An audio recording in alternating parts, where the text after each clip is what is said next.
XT, John Schaefer, and Sammy Long hanging out. Sammy will be with us for the next hour or so. We're with you until 6 p.m. I'm just thinking about like with today, there's a lot going on today, and we'll get into obviously NFL free agency that's underway. NFL obviously, dominates year-round coverage if you're a sports fan in America. But in addition to that, you look at what plays out today in the WBC. Fernando Tatis Jr. with this massive game, hit a grand slam, had 6 RBIs. You've got obviously March Madness kicking off Selection Sunday later this week. In fact, Dave Velasquez, longtime Aztec assistant, will join us at 3:30. We'll talk about the Aztecs Mountain West tournament draw.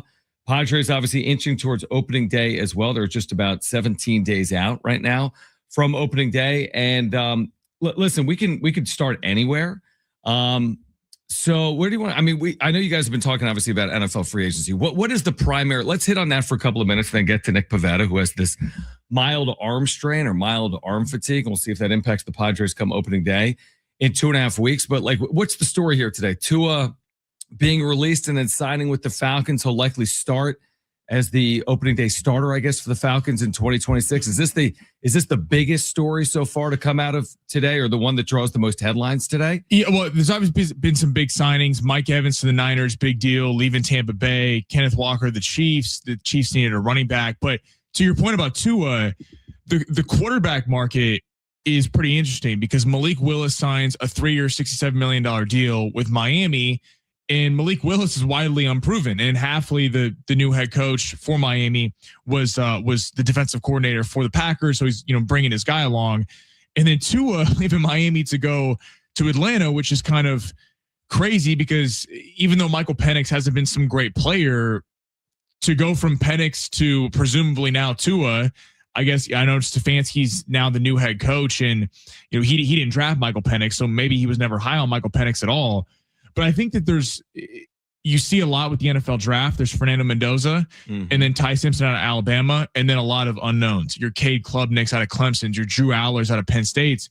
So I think you're seeing this secondary quarterback market of so-called busts. Your Kyler Murrays, your Tua Tagovailoas, your Malik Willises.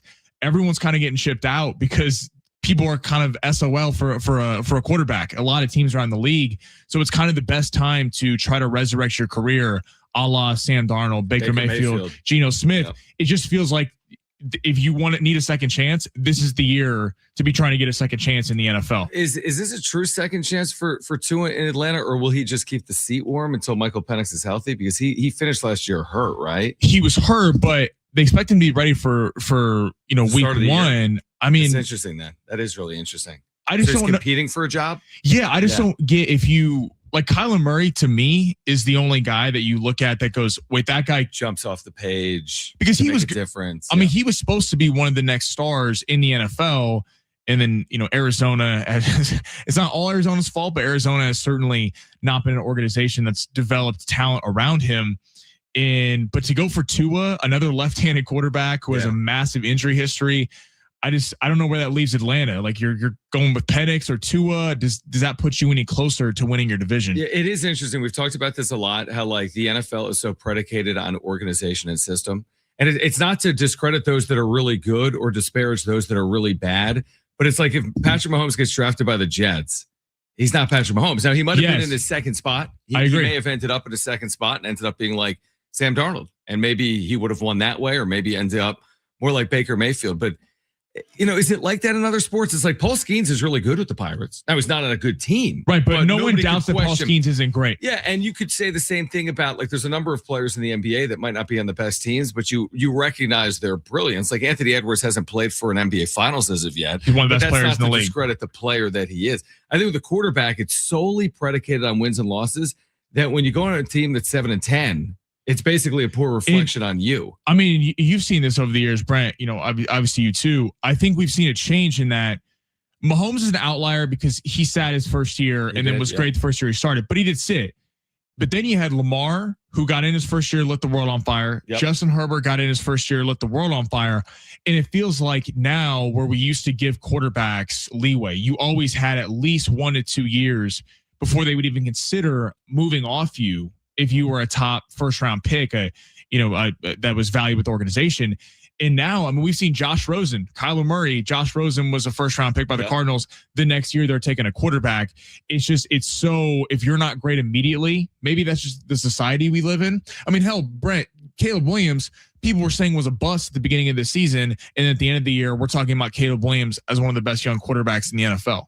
In this day's NFL, they just don't have the patience to do, what they used to do of the whole, you sit a year, maybe even 2 years, and then you play. The contracts for, you said, picks 1 through like 7, especially for a quarterback, are so huge that they don't have time for them just to sit there and wait.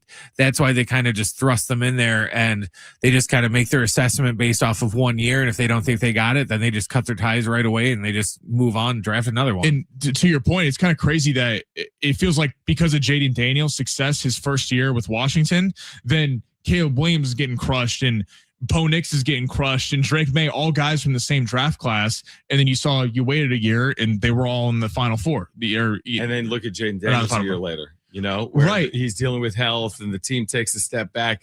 It's a moving target with 25 of the teams. What I mean by that is this: nobody's going to question Patrick Mahomes' viability moving forward, or even a Josh Allen or a Lamar Jackson. Yeah. But you get to, maybe it's not even a second tier, you get to a very good caliber of player. Justin Herbert would be a good example. And already in his 20s, people say, well, can you win in the postseason with Justin Herbert? Is it going to work in LA? It's a narrative that's following him until he changes it. Yeah, so it's like outside of a handful of the quarterbacks, by and large, there's question marks about their play because they're on teams that haven't reached championship games or Super Bowls. Like if you haven't reached a championship game or a Super Bowl, how good of a quarterback are you really regarded as? I mean, Lamar Jackson hasn't played in the championship game, but he's got 2 MVPs. 2 MVPs. He's got 2 MVPs, obviously. So I think that changes the narrative a little bit, although there's still the narrative you need to win in the postseason. It, of course, exists even with Josh Allen. I think those players are still above the cut. But you get below that, and it's like all that matters really when you're a quarterback is winning. Nobody talks about that with running backs. No one's like, Saquon Barkley's record as a running back. Right. That was never a question when he left New York and went to Philadelphia. With the quarterback, it is all about your record, and then from there, it's what do you do in the postseason. It is funny, like in every other sport, in every other position in the NFL, running back, receiver, you don't look at how you won. In Major League Baseball, you don't look at what a hitter did. No. The people just go, that guy was a great hitter. Outside of being a quarterback in the NFL and a superstar in the NBA, you get held to a standard of titles. Do you have titles? Do you have playoff wins in the biggest moments? And I think everyone's getting reevaluated now because, right, we kind of fell into this thing where if you don't have Mahomes, Allen, Burrow, Lamar Jackson, then all of a sudden you don't have a quarterback, which isn't necessarily true because there's a lot of really talented quarterbacks in the league.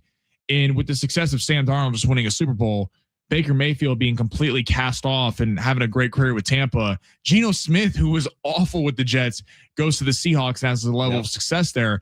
It just, all these quarterbacks are getting second looks. And I think maybe you start to see why some college quarterbacks are going back to school. Dante Moore going back to school, Oregon. Arch Manning decides not to come out from Texas. Is just because it's like you want to make sure you're ready for the NFL because, Brent, to your point, it's so quick. If you're not good immediately, they're already talking about the next guy in. It's two things too, because it's one thing to be ready for the NFL, but like Patrick Mahomes was ready for the NFL clearly, even though he sat for the better part of the year, but he ended up under Andy Reid in Kansas City. So like you can be Arch Manning, but if you go to the wrong spot, and the issue obviously is if you're the best player coming out, you often end up in the worst possible spot. I mean, Mendoza was unbelievable at Indiana. Does that mean it's automatically going to work because he's with the Raiders? I mean, no. The answer to that is unequivocally no. And the funny thing is people write off Mendoza in 2 years, and then he's going to be 26. It's going to be a free agent. And then his second act could be a lot better than his first act when he ends up with a team that's more viable around him. So it all goes back to that for me. It's like there's great quarterbacks in college right now. Doesn't mean they're going to end up at the right spot coming out, and that could be the difference between success or failure. I think the Raiders played their hand too today, letting everyone know that they're going to draft Mendoza by giving Lindenbaum that record deal for the center from the Ravens. You're not going to do that unless you're planning on protecting the number one spot. And to your point about quarterbacks, it is so funny. It's always thought of as you want to be the first pick. You want to make the most money possible. And then Lamar Jackson's a perfect example of that. Where do you go? Where do you go? The Ravens 30s? 32nd. Because remember, the Ravens traded back up in the first round to get him. And you go to a team that has a lot of talent around it. So are you willing to sacrifice a little bit of money on the front end to go to a talented team, or have to be the guy? You know, your Bears trading. Carolina ends up getting Bryce Young. They trade DJ Moore. They trade all the assets of Carolina. He looks awful for the first season or two because he has no weapons to throw to. I was gonna say you want to end up in the right spot, because it's like anything in life. It's like, do you want to be paid off immediately, or is there more payoff in the long term? It's like that first deal has value. Of course, the top 5 picks in the draft are making whatever they're making, which is more than the top, pick 30. But Lamar Jackson got a 5-year, $260 million deal based on his success. Yeah. And when you don't have that initial success, you're signing these 1- and 2-year deals. And again, they're not gonna be homeless. These 1- and 2-year deals for NFL quarterbacks are fine. Yeah. But you ain't getting 260 if you're not having success your first 3 or 4 years in the NFL. Well, you remember why Jackson dropped so far? Because he didn't hire an agent. He represented himself. And to all the teams in the league, they thought that was a huge red flag. And, you don't do that. And that's why lots of teams were afraid to even deal with him, because he wouldn't even hire an agent. And what's it, the dumb test that everyone always references? With the Wonderlic. The Wonderlic. Will what he did with his legs in college, transcend to the NFL? Of course, the answer was unequivocally yes. It's also even almost like a different era going back to, it's been a good amount of time, obviously, at this point. It's interesting. I mean, the Tua conversation is part of the broader conversation, which is A, can you have a second act that's better than your first? And then B, why did he end up with Atlanta? Because again, I don't even know if that's the right spot to have a second act. There's other players that are more anointed the opportunity, and I don't know if we'll have that anointed opportunity with Atlanta like others have had around the NFL in their second chance. And then you see like the Steelers trade for Michael Pittman today, and he's a great receiver, but it feels like, again, the Steelers are trying to win now with, if it's Aaron Rodgers, if it's Kyler Murray, if it's Kirk Cousins, whatever free agent quarterback decides that they're the quarterback of this year for the Pittsburgh Steelers. It's a fine line to walk between bottoming out and being able to pick at the top of the draft and get your kind of pick of the litter of quarterbacks, or just keep trying to win every season. And that kind of feels like what Atlanta's doing. Atlanta is a talented team with Bijan Robinson and Drake London and Kyle Pitts. Even with Tua, and for all Tua's faults, Tua would win a lot of regular season games. The problem is Tua's not winning in the postseason. He's not winning when the weather's bad. So you just kind of feel like, are the Falcons the next Steelers, where they're treading water year in and year out, picking 15 every year? Yeah, no, there's a lot of questions coming out of the start of NFL free agency. We will react throughout the course of the day. We'll also get into the Padres on the other side. Mild arm fatigue for Nick Pivetta. Will that push him back from starting on opening day? What options do the Padres have? Plus, how about Fernando Tatis Jr. with Team Dominican here today? We'll discuss. Again, Dave Velasquez will join us at 3:30, longtime Aztec assistant. We've got giveaways for you here today as well. Just underway. This is San Diego Sports 760. We're live on the iHeartRadio app.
All right, San Diego Sports 760, John Schaefer and Sammy Long.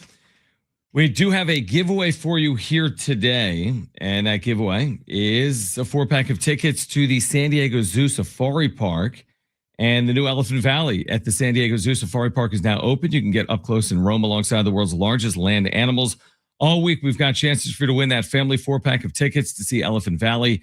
The elephants aren't the only ones who will never forget Elephant Valley at the San Diego Zoo Safari Park. Whoever is doing public relations, by the way, for the zoo, I would love to have do PR for this station because I saw that they were on the world news with the debut of Elephant Valley. They were on the ABC World News. I only saw it on social media because it was like a 2.5 minute like montage about this is the largest animal, elephant display. I mean, it looked spectacular. It looked unbelievable, but it was on the world news, and we've got a 4-pack of tickets for our listeners coming up. That's what we're talking about. We need to end up on the world news. That's what if forget about these elephants for a second. Exactly. San Diego Sports 760 live remote from where the elephants are. There we go. That's how you get on the world news. All right. So the Padres, obviously, in the midst of spring training while the WBC is going on, there's a number of storylines here, including the play of a number of Padres, including Fernando Tatis Jr.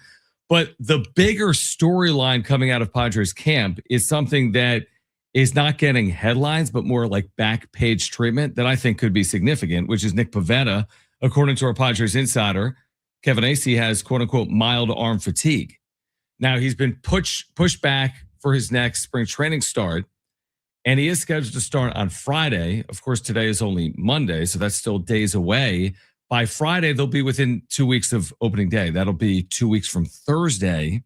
So I'm not here to tell you that he's not going to make an opening day start, or he's not going to, looking down the road, replicate what he did last year.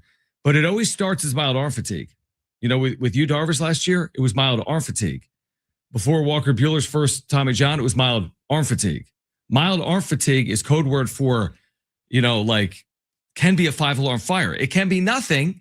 It can be nothing. Sometimes there's, dead arms, arm soreness, arm fatigue. It is that time of year. We just flipped the calendar into March, but that raises, questions for me when I hear mild arm fatigue. And that's concerning knowing what we know about the rotation, which is they don't have a lot of depth heading into the year.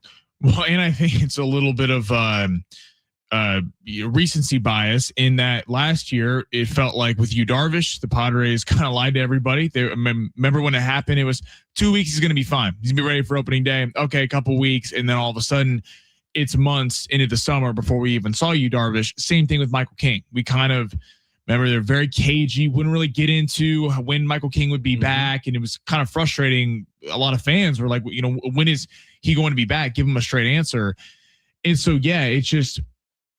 Maybe it's nothing. Hopefully it's nothing, but it does scare you because of the fact how thin this rotation is with Joe Musgrove, with Michael King, and Nick Pivetta. And Nick Pivetta is the one guy that you don't have injury concerns about heading into the season because King's coming off an injury. Musgrove's obviously coming off a very significant injury. And it's like it's already started with Pivetta.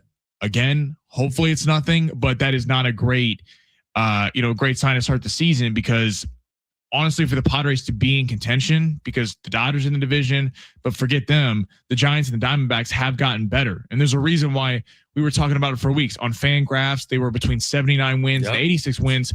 I put that as a product of the division just simply getting better around them and the Padres kind of staying the same or maybe getting a little bit better.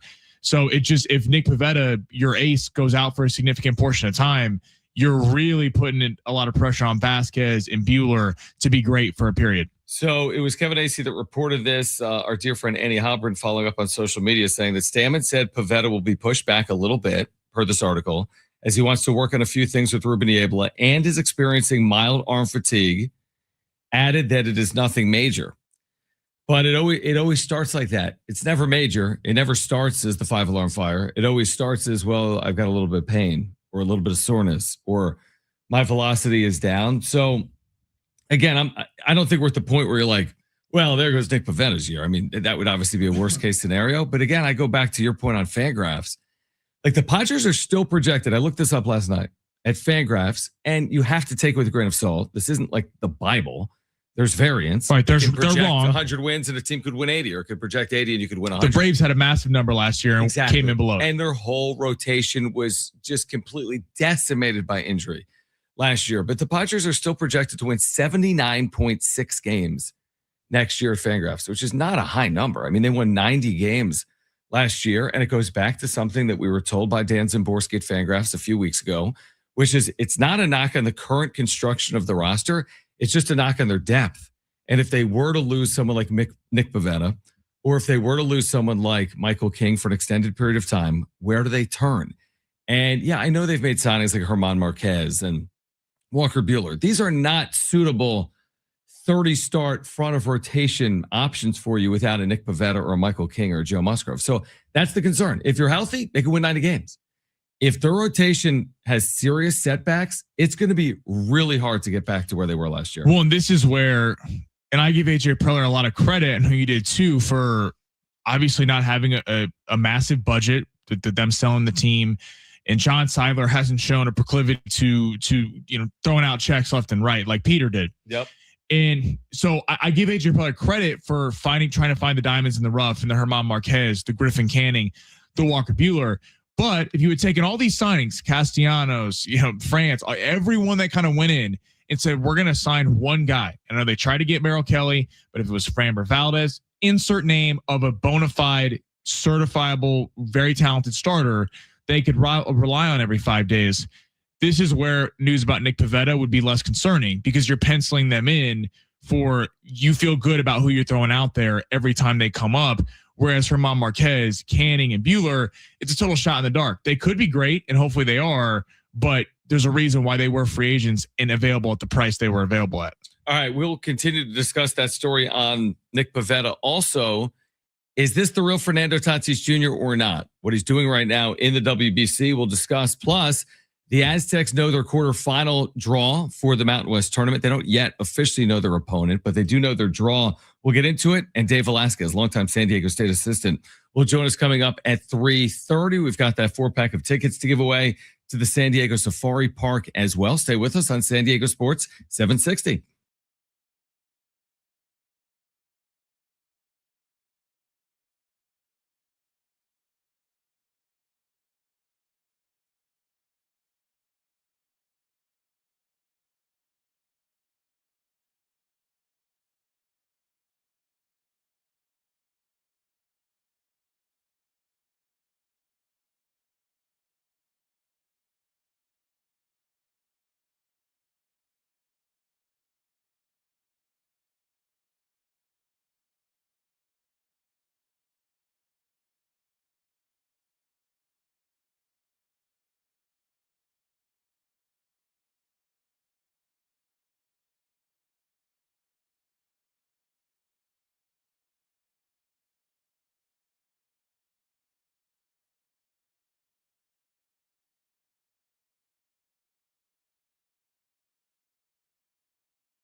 This report is sponsored by Mitsubishi Electric.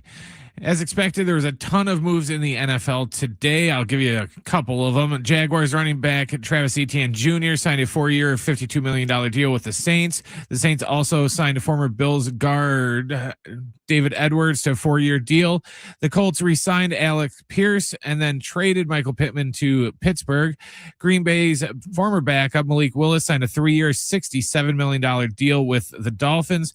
Kenneth Walker, the third, his former Super Bowl MVP, got a 3-year deal with the Chiefs. The Chiefs also were informed that Travis Kelce will stick around for 1 more year. They just said that deal was going to be for about a max value of $15 million.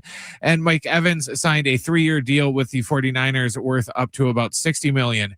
On Thursday, the Aztecs are in the Mountain West tournament. Their pregame will begin at 5:00, and John will have the tip of the game about a little after 6.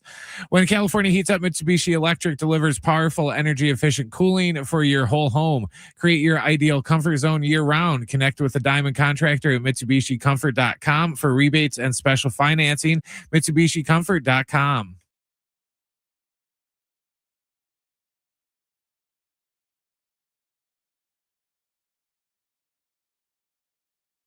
All right, San Diego Sports 760, John Schaefer and Sammy Long. Dave Velasquez, Aztec men's basketball assistant, gets us ready for the upcoming Mountain West tournament that you can hear on 760 beginning at Thursday at 6 p.m. as tip-off. We'll have pregame coverage beginning at 5 p.m. this Thursday from Las Vegas. We'll get into that later this hour. So I don't know if this is my fear, but I always expected this as a possibility that some of these players were going to go off in the WBC, and then I was going to clamor for them to do the same thing in the regular season. Now, maybe they will. Now, Fernando Tatis Jr. is not exactly facing the same competition level as of yet that he's going to face the major leagues. Yeah, hitting off Israel is one thing. Yeah, exactly. It's one thing to be up on Israel. It's another thing to do it against the Dodgers. But Tatis so far in a very small sample size in 3 games has been ridiculous. He's 4 for 8 with 5 walks. He had 6 RBIs today in a win. He had a grand slam. His on-base plus slugging in 3 games. Okay, it's 3 games. Against, again, not all major league competition. He's got a 1,567 OPS. So he has been out of his mind in 3 games, which on one hand is great. You want Fernando Tatis Jr. looking like that. On another hand, I'm not asking him to hit 500 with a 1,500 OPS this year, but I am asking him to display what we're seeing in terms of like who he is, like the personality, the showmanship, the eagerness, like all these qualities that don't necessarily equate to hitting 500, but are who instinctively was Tatis when he was like a 21-year-old that we haven't necessarily seen when he's been 25 and 26. I hope at least some of it carries over. Now, you're not going to see it for 160 something games. Not going to be that guy for 7 straight months. But I want to see more of the Tatis that I've seen this week playing for Team Dominican than the Tatis that I've seen playing for Team Padres, so to speak, for the last 3 years. Completely agreed. And he is such a, for lack of a better word, vibes player. Like you really feel like with Tatis, when things are going great, it's going great. When things are not going very well, it does not look very good at all. He's one of the few players in the league where when he's on, beginning of last year when they start 14-3, you're shocked when he doesn't get a hit, and then when he's off, it's very like lost at the plate, just completely swinging at pitches that aren't even there. And like there's a reason why Major League Baseball markets Tatis and Jazz Chisholm and guys like this, like players that are fun to watch, have big personalities. Tatis is, I think, a lovable player, even if you're not a Padres fan. Like he's a guy that sells. And yeah, it is, to your point, it's you take them having a lot of success in the WBC over them not having any success at all. Of course. But it does put a lot of pressure on them to start the season. Tatis, I think, a little less so in terms of, I don't know. I just don't think people are doubting Tatis's talent. Whereas Bogarts, if he's destroying the WBC, people are really going to get their hopes up on him. But it kind of is up to Fernando and Manny, especially after how they played in the playoffs last year. And if they continue this over the next week or so, and they start the year bad, it's going to be the conversations that we're having. Yeah, like I hope it's not like a 2023 Lakers NBA Cup situation. Yes, where it's like, oh my gosh, we won pool play and we were incredible in Vegas, and look at this team, and you're like, it doesn't mean anything. And that's how I feel a little bit about the WBC. It has grown in popularity. There'll be a lot of people watching tonight, Team USA against Team Mexico. The place will be packed. There'll be a lot of energy in the building. There have already been some very good games and moments. So it's not to discredit the WBC, but it holds no candle to Major League Baseball for 9 out of 10 baseball fans. I'm sorry, it just doesn't. Fernando Tatis Jr. will not be remembered for leading the Dominican Republic to a WBC title over what he does for the Padres. Maybe he will be by some in the Dominican because there's a lot of national pride, and that's great. And it should be celebrated if he helps lead the Dominican team to the WBC. I personally don't care if the Dominican team wins the WBC. I do care if the Padres win in the major leagues this year. And I do care about Tatis's play once we get into the season. And who knows what's going to happen? I mean, it could be any number of teams. There's been some good stories already. U.S., obviously Japan, Dominican, I don't know, Venezuela. I'm sure there's others out there that are vying for like a quarterfinal spot coming up in the next handful of days. So yeah, it's hard because I'm putting Tatis in like a rock and a hard spot where it's like, oh, you're damned because you're playing well, or you're damned because you're not playing well. But I see this ball of energy that has been playing out on social media and on TV screens for the last 5 to 7 days. And that looks nothing like the person that I see in San Diego recently. Why is that? Yeah, because heavy is the head that wears the crown. It definitely is the Padres. And for all the flack, covering this team, we talk about the fifth starter and in the bullpen, and I think probably the team got a little too much criticism for the lack of performance 7, 8, 9 last year. Not that they didn't deserve criticism for it, but at the end of the day, when you cut through all the BS, it's that the stars a lot of the times weren't playing like stars, and they can, the stars can cover up a lot of deficiencies that can happen at the other end of the roster, and it is when Tatis is on, he really is one of the best players in baseball. And for the Padres, we mentioned that, our last segment, not only the pitching staff are they thin, but I think somewhat in the batting order a little bit. Not that they're thin, but again, it's up to Tatis and Machado to be the guys. And if they're not, it feels like we're placing blame on other parts of the team. If the Padres want to get to where they want to get to, they want to get to the postseason and, have a shot to contend, it's going to be because Tatis has a career year. And it's been a few years since we've seen the Tatis that everyone kind of knew and fell in love with as one of the biggest stars in baseball. By the way, does this have any value to anyone? We're talking all about the WBC and all these stars that are playing for their nations. Meanwhile, in spring training, all the Padres do is hit. Every game they play, 14 runs. They had the 27-run game we talked about last week. They've had double-digit run total after double-digit run total. Again, it's better than the alternative. You have the worst offense in baseball in spring training. And again, it's like, what does this really mean? But they have hit the ball incredibly well. They're like top 5 in a lot of different metrics offensively this spring. Is there anything to read into that? Again, they're doing it right now without Fernando Tatis Jr., without Manny Machado, without Xander Bogaerts, for whatever that's worth. But you got guys like Jake Cronenworth that are having these huge springs. On one hand, I don't want to read anything into it. This is spring training. And what does it mean come opening day if you lose 2-0? On the other hand, it's like, I don't know, maybe it's slightly encouraging that they're playing well offensively after not doing that last year. When, again, this is hyper reading into it, but counter to what I just said, maybe this team does have a lot more hitting depth than we give them credit for. And again, going back to the stars not always showing up in the biggest moments, some of these guys are getting pushed out. Obviously, Tatis needs to be playing, and Machado and Bogaerts, but Bogaerts is the one that he's really playing off name alone. If you took the numbers side by side with a lot of players in the Padres and didn't put a face next to him and a name, I don't know if you could pick out who was who. And it's because of the contract, morality wise or PR wise, you're not going to bench Xander Bogaerts. It's not really a good look. And who are you turning to? But yeah, it's better than them not hitting. And it's cool that they're able to do it without the stars and maybe have a little bit more depth than we give them credit for. Yeah. It's just crazy. Guys like Nick Castellanos, again, a major league minimum deal, big spring. Jake Cronenworth, veteran middle infielder, big spring. Freddie Fermin, the catcher they traded for last year, huge spring. Miguel Andujar, kind of a, back of the burner, late off-season signing, big spring.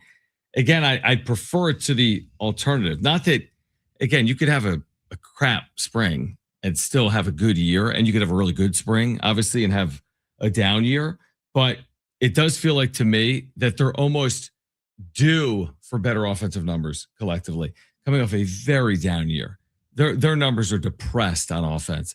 They've made changes in hitting coordinators and philosophy. Their manager has changed. I know he's a former reliever, not a hitter. It's almost like an inevitability for me that their offense will just be improved. How much improved remains the question, but it should be improved. Well, and last year down the stretch when they were, I don't have the exact number in front of me, but they ranked in the bottom, tier of the league in terms of home run hitting power. Yep. And there was heading in the postseason, it was, a team not in the top 10 in home runs or haven't won the World Series in a number of years outside, I believe, the Royals in 2015 or 16. You would think it didn't make a lot of sense because Tatis power hitter, Machado power hitter, Bogarts like all the guys on their team, they have more power hitters than they have kind of just put the ball in play. So if we're looking at kind of positive regression the other way, yeah, maybe you would think that the home run ball would come a little bit back to this Padre team. And if spring training is any indication, then that's a positive sign. So it was, they were 28th in home runs hit last year, 28th most home runs hit or third fewest home runs hit in the major leagues last year by the Padres. All right, let's switch gears to the Aztecs. They know their draw for the Mountain West tournament, which gets underway for the Aztecs on Thursday evening at 6 p.m. A game you can hear right here on San Diego Sports 760. Can they make another run under Brian Dutcher in the Mountain West tournament, their final Mountain West tournament at the Thomas and Mack in Las Vegas? We'll get into that. Plus, again, we are giving away a 4-pack of tickets here today to the San Diego Zoo Safari Park. We'll do that coming up between now and 4 p.m. This is San Diego Sports 760. We are live on the iHeartRadio app.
All right, Dave Velasquez, longtime Aztec assistant, gets us ready for the Mountain West tournament. San Diego State will play in the quarterfinals. They've got a first-round bye, and they'll play in the quarterfinals against the winner of Colorado State, Fresno State on Wednesday. Aztecs playing Thursday at 6. We'll have pregame coverage at 5. I'll be on the call from Las Vegas Thursday evening right here on San Diego Sports 760. So on one hand, San Diego State wins on senior night over UNLV. This was an incredible game. If you're just a college basketball fan, again, was it, the most perfect game in Aztec history? Probably not. But they won, and they withstood another ridiculous effort from the guard for UNLV, Dre Gibbs-Longhorn. BJ Davis had a career-high 30 points in the win, and San Diego State just won an incredible college basketball game. They take some momentum with them. Remember, we said they kind of had to do it to navigate the path ahead in Las Vegas. You didn't feel good if they had lost 3 straight and 5 of 6, so they snapped the mini 2-game slide. They'll likely get Colorado State, although Colorado State did lose one time in the regular season to Fresno State. Colorado State is among the hotter teams in the Mountain West. They've won 8 of 9. And I would say from a draw perspective, none of the options were ideal because the middle of the Mountain West has played really well, like the Boise's and the Colorado States and the UNLVs. You were playing one of those teams in all likelihood. I'll take Colorado State, I think, I say this now, over a Boise State, because Boise State, they rebound the hell out of the basketball, and that caused the Aztecs fits the other day in Boise. And then UNLV, it's like if you're playing UNLV, you're doing it on their home floor, and you just beat them in a close back and forth, like instant classic.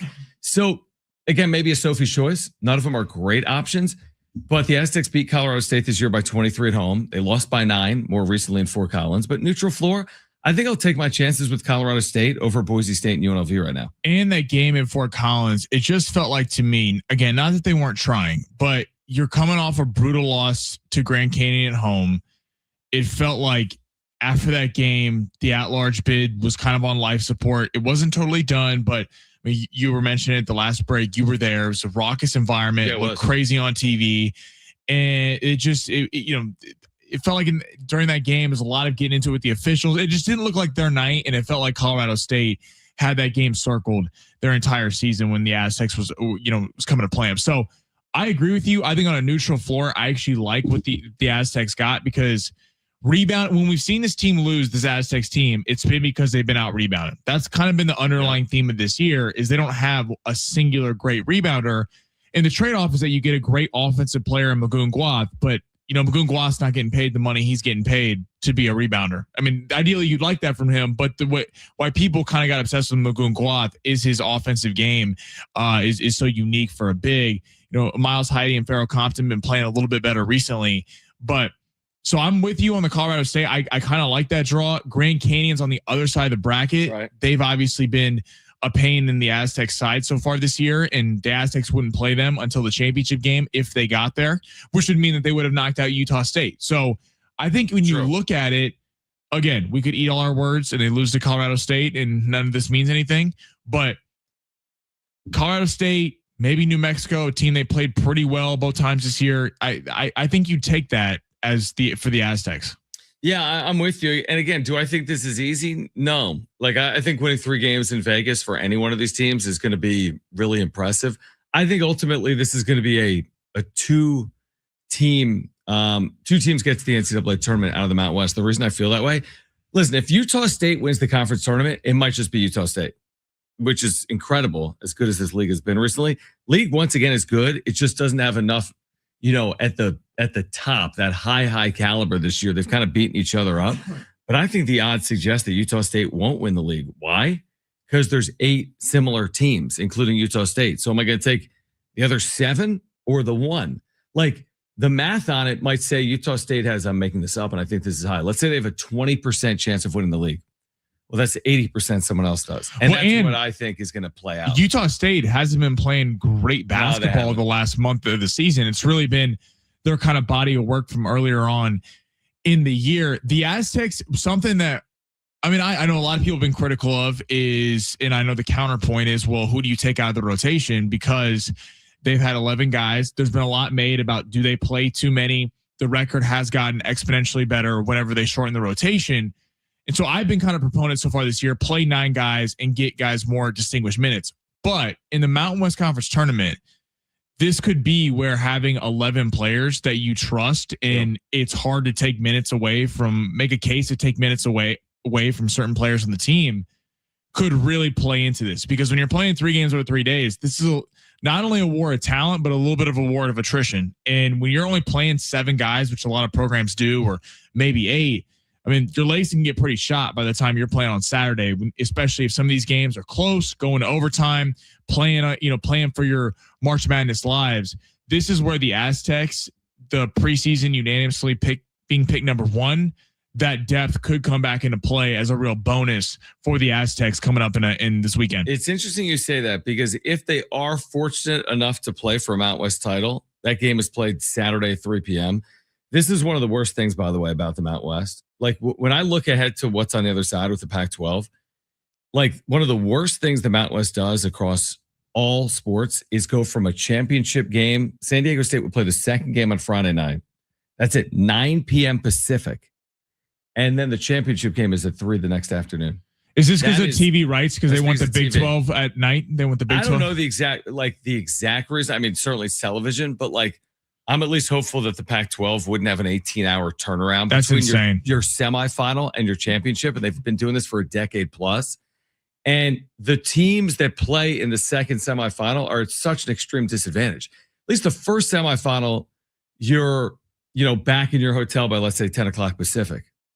The second semifinal, you're back in your hotel after midnight Pacific and playing the next day at 3 p.m. So you're automatically on tired legs. I don't care if your rotation is 11 or 12 or 13. You're just tired and you're going on adrenaline. And there's a reason why those teams shoot like 25% in the championship game. That their legs are shot and their mind, like it's like you're just going on fumes. Well, and it's not really the turnaround from, to your point, this better. You're with the team, you're going back to the hotel later. I mean, you're not doing a film study session after the game. The guys are going to bed and then it's waking up and the game's later that day. Yeah, exactly. And you're not on the floor and there is no walkthrough and it is a war of attrition. And the good news is they don't have to play an opening round game.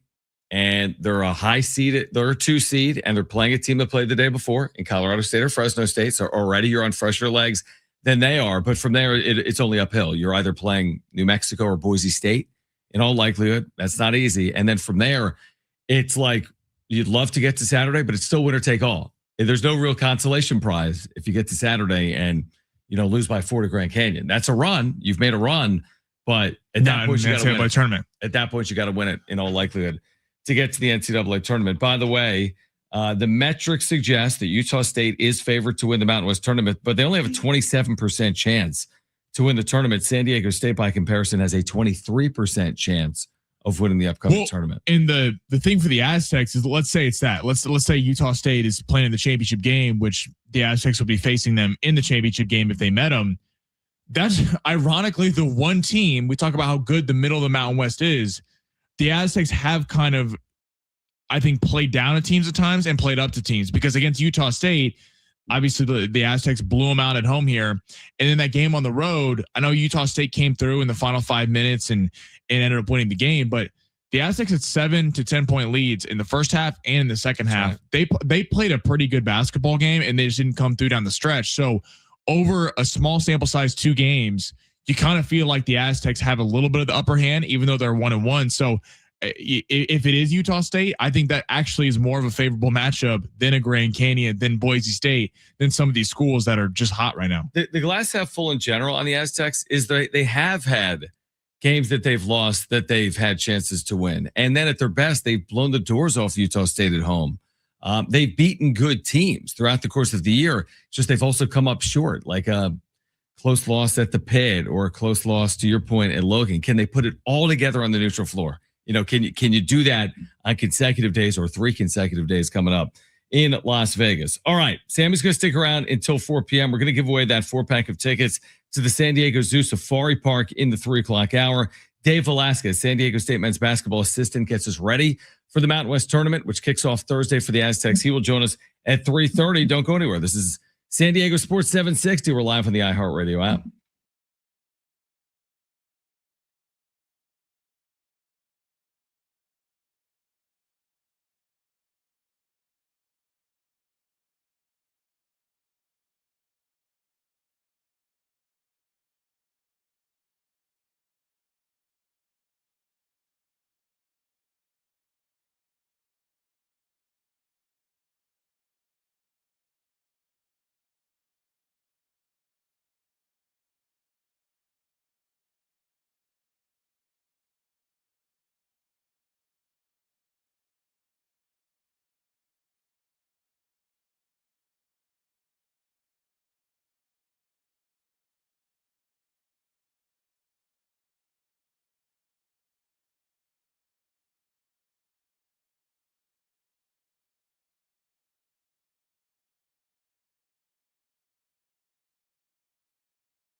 This report is sponsored by the Taking a Walk podcast. A whole bunch of movement in the NFL today. Former Jaguars running back Travis Etienne Jr. signed a 4-year deal with the Saints. The Saints also inked a 4-year deal with former Bills guard David Edwards. The Colts re-signed wide receiver Alec Pierce and then traded wide receiver Michael Pittman Jr. to Pittsburgh. Green Bay's backup Malik Willis signed a 3-year, $67 million deal with the Dolphins. Former Super Bowl MVP Kenneth Walker III, he got a 3-year deal with the Chiefs. The Chiefs also found out that Travis Kelce is going to return for 1 more year. Wide receiver Mike Evans signed a 3-year deal with the 49ers. On Thursday, San Diego State is in the Mountain West Conference tournament. Our pregame coverage will begin at 5 o'clock, and John will have the tip after 6. Step into the world of music with Buzz Knight's Taking a Walk podcast. Each week, Buzz brings you up and close conversations with new and legendary musicians for one of the best music interview podcasts. Listen to Taking a Walk on the iHeartRadio app or wherever you get your podcasts.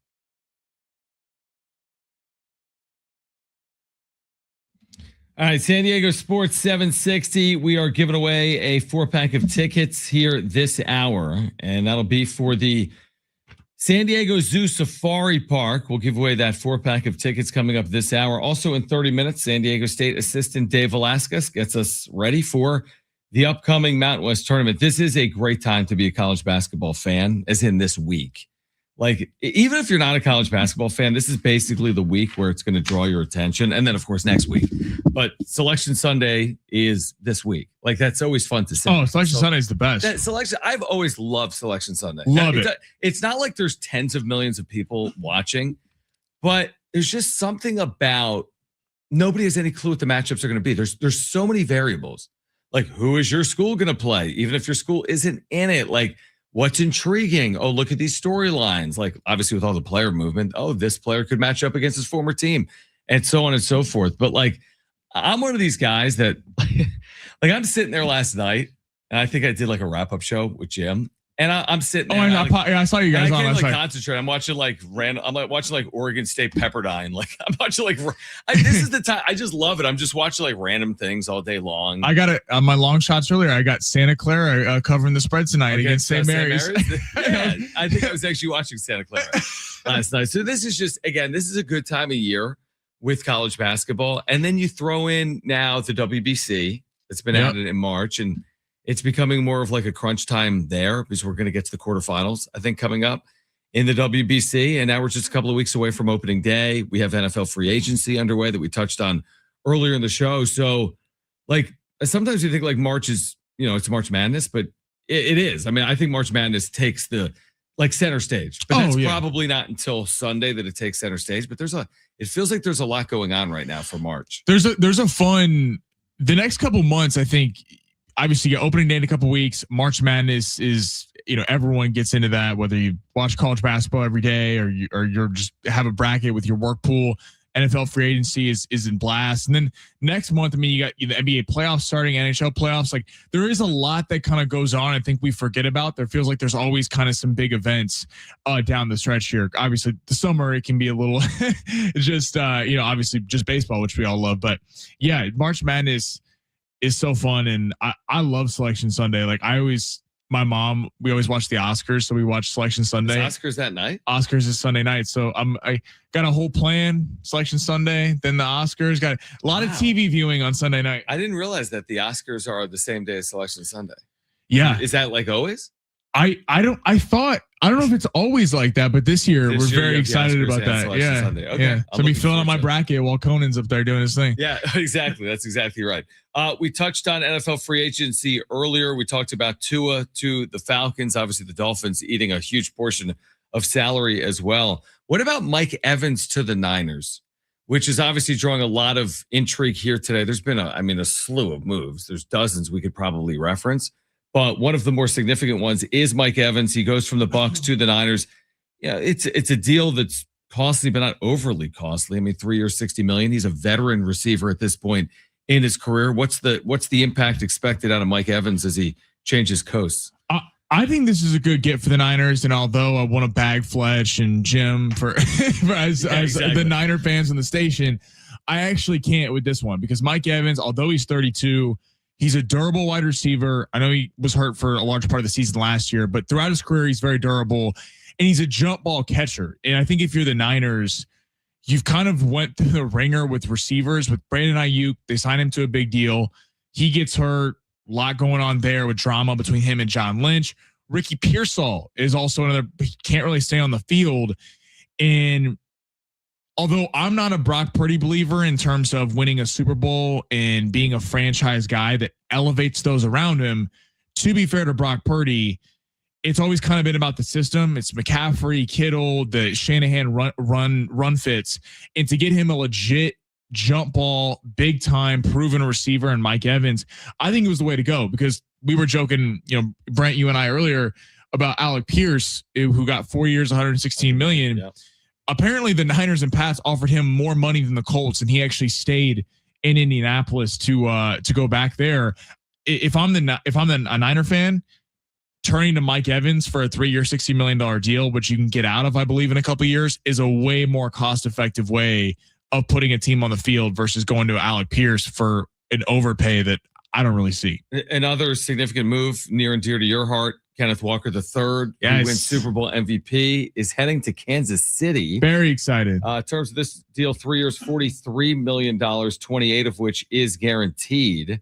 This is a significant addition, isn't it, for Kansas City and their offense? It's huge. It's the biggest problem with the Chiefs. The Chiefs last year were the only team in the NFL that did not have a rusher average more than 4 yards per carry the entire year. You mean they didn't have anyone on their team? And they had one rush over 20 yards last year, and it was from Patrick Mahomes. The entire season, they had one run in 17 games for 20 yards. For 20 yards, and that's 60 feet. So literally, one time someone went 60 feet with football. The Chiefs' run game, and last year it was abysmal. The years past, even though the Chiefs were winning, it's never been that great. Mahomes has never had a franchise running back. The only time he did was when Kareem Hunt was there the first time, right. But then he got kicked off the team. They cut him because of the domestic violence suit. So he's never had a running game. I'm very excited about this because with Mahomes coming off the knee injury, you got to take some pressure off him. The Chiefs kind of fell in love with this. We're dropping back and passing our way down the field. And I think we've seen, Fletch and I were talking a little bit about it earlier. It's like the NFL 10 years ago went away from the running back, and it was, you didn't pay a running back, and Le'Veon Bell, was holding out for a bunch of money. And I think teams have adjusted to this whole high flying offense and playing a shell coverage to Josh Allen and Mahomes and Lamar. And now you're seeing, look at the last couple of Super Bowl winning teams. Kenneth Walker, Super Bowl MVP for the Seahawks. Saquon Barkley destroyed the Chiefs 2 years ago, on his run to the Super Bowl. Derrick Henry has kept the Ravens relevant. I just think we're looking at the running back market is kind of coming back now. And people are evaluating running backs at a higher level than they did 10 years ago. How insane is this stat that Kenneth Walker had 34 carries of 20 plus yards? Chiefs had 1. Now he's got 34 career carries. I think he's only like 24. He's 25. 25. That's when you want to get a running back. You're not getting him at 29. You're getting him at 25. He's an explosive tailback. The Chiefs lack that. That seems to me like a significant piece potentially for Kansas City. It just takes pressure off Mahomes too, because if the goal was to throw Mahomes right back out there and have to be Superman every play, it's just you saw it didn't work last year. The Chiefs lost a lot of close games because they couldn't pick up a couple easy yards whenever they needed to. Yeah. So again, it's like, here's the thing. Each team. It's funny what the difference is between winning and losing. Like oftentimes we talk about, you mentioned running backs, like maybe they're having a resurgence in the NFL. Oftentimes successful tailbacks doesn't necessarily equate to winning, right? Yeah. You don't just say, oh, well, he ran for 1,000 yards, therefore they went 12-5. Where other times with quarterbacks, someone throws for 300 yards or, you have some of the best quarterbacks in the game, you win. You have some of the best running backs in the game or even receivers. It doesn't necessarily equate to winning. But when you pair good players around good quarterbacks, that's when you hit the lottery. I feel like you can't just have good running backs. You can't just have good receivers or skill. It's when you pair the good skill around the good quarterback is where it can really pop. And like all the top quarterbacks in the AFC, Mahomes had this. Now they got rid of Tyreek Hill and then won 2 straight Super Bowls. But I think the last 2 years it came back to bite him a little bit. Not Tyreek Hill, but not investing in the receiver spot as much as they should have. Josh Allen, they get rid of Stephon Diggs, and they're kind of going with the scraps at receivers. Can Josh Allen elevate them? I think this has been the case for Lamar Jackson throughout a lot of his career. They haven't really invested in a number one star receiver, and it's kind of so much pressure falling on Lamar and Josh Allen and Mahomes. And last year, I think you saw that. Joe Burrow as well. He's got a couple superstar receivers, but they don't invest in a defense. Some of these teams, I feel like, have just relied so much on their superstar quarterback to bail them out.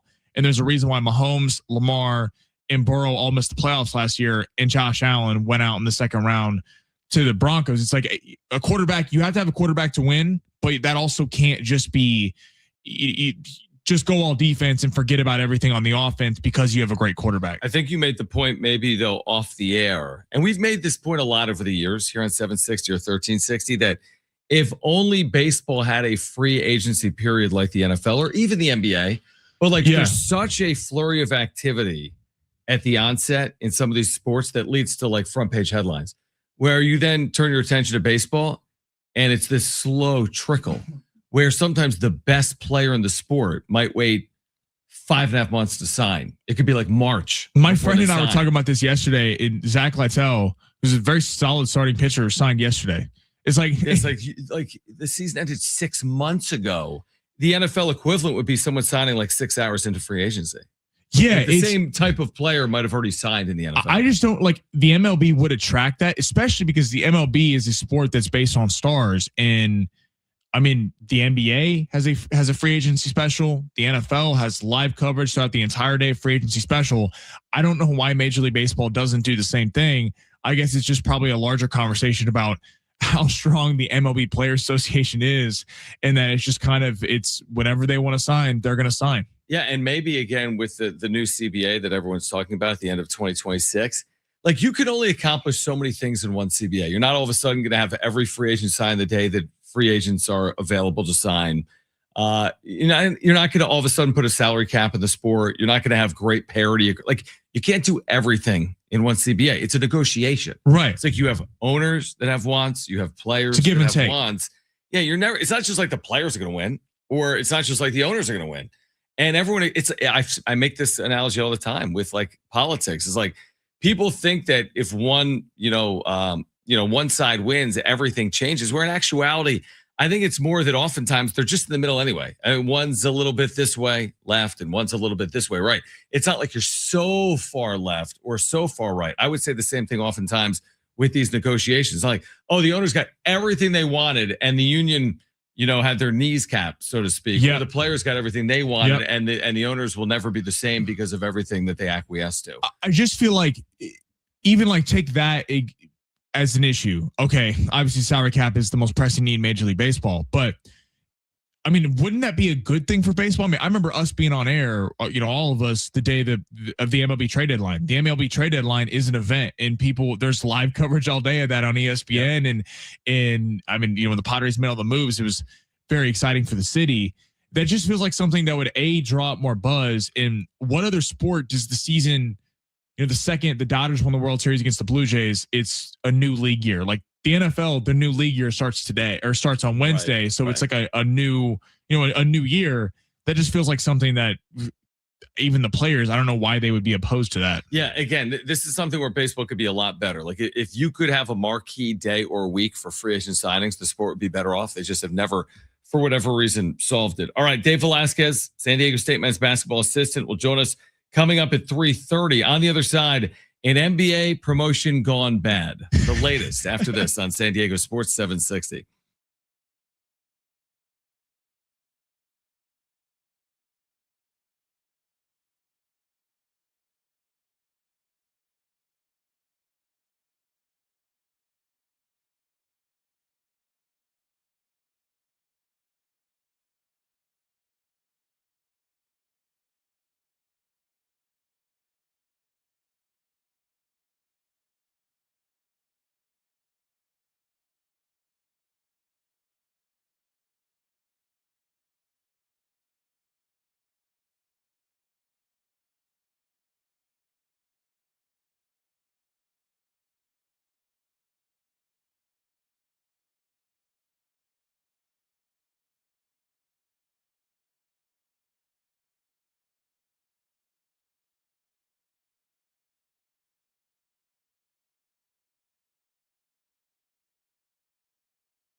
All right, we've got that 4-pack of tickets to the San Diego Zoo Safari Park we'll give away this hour.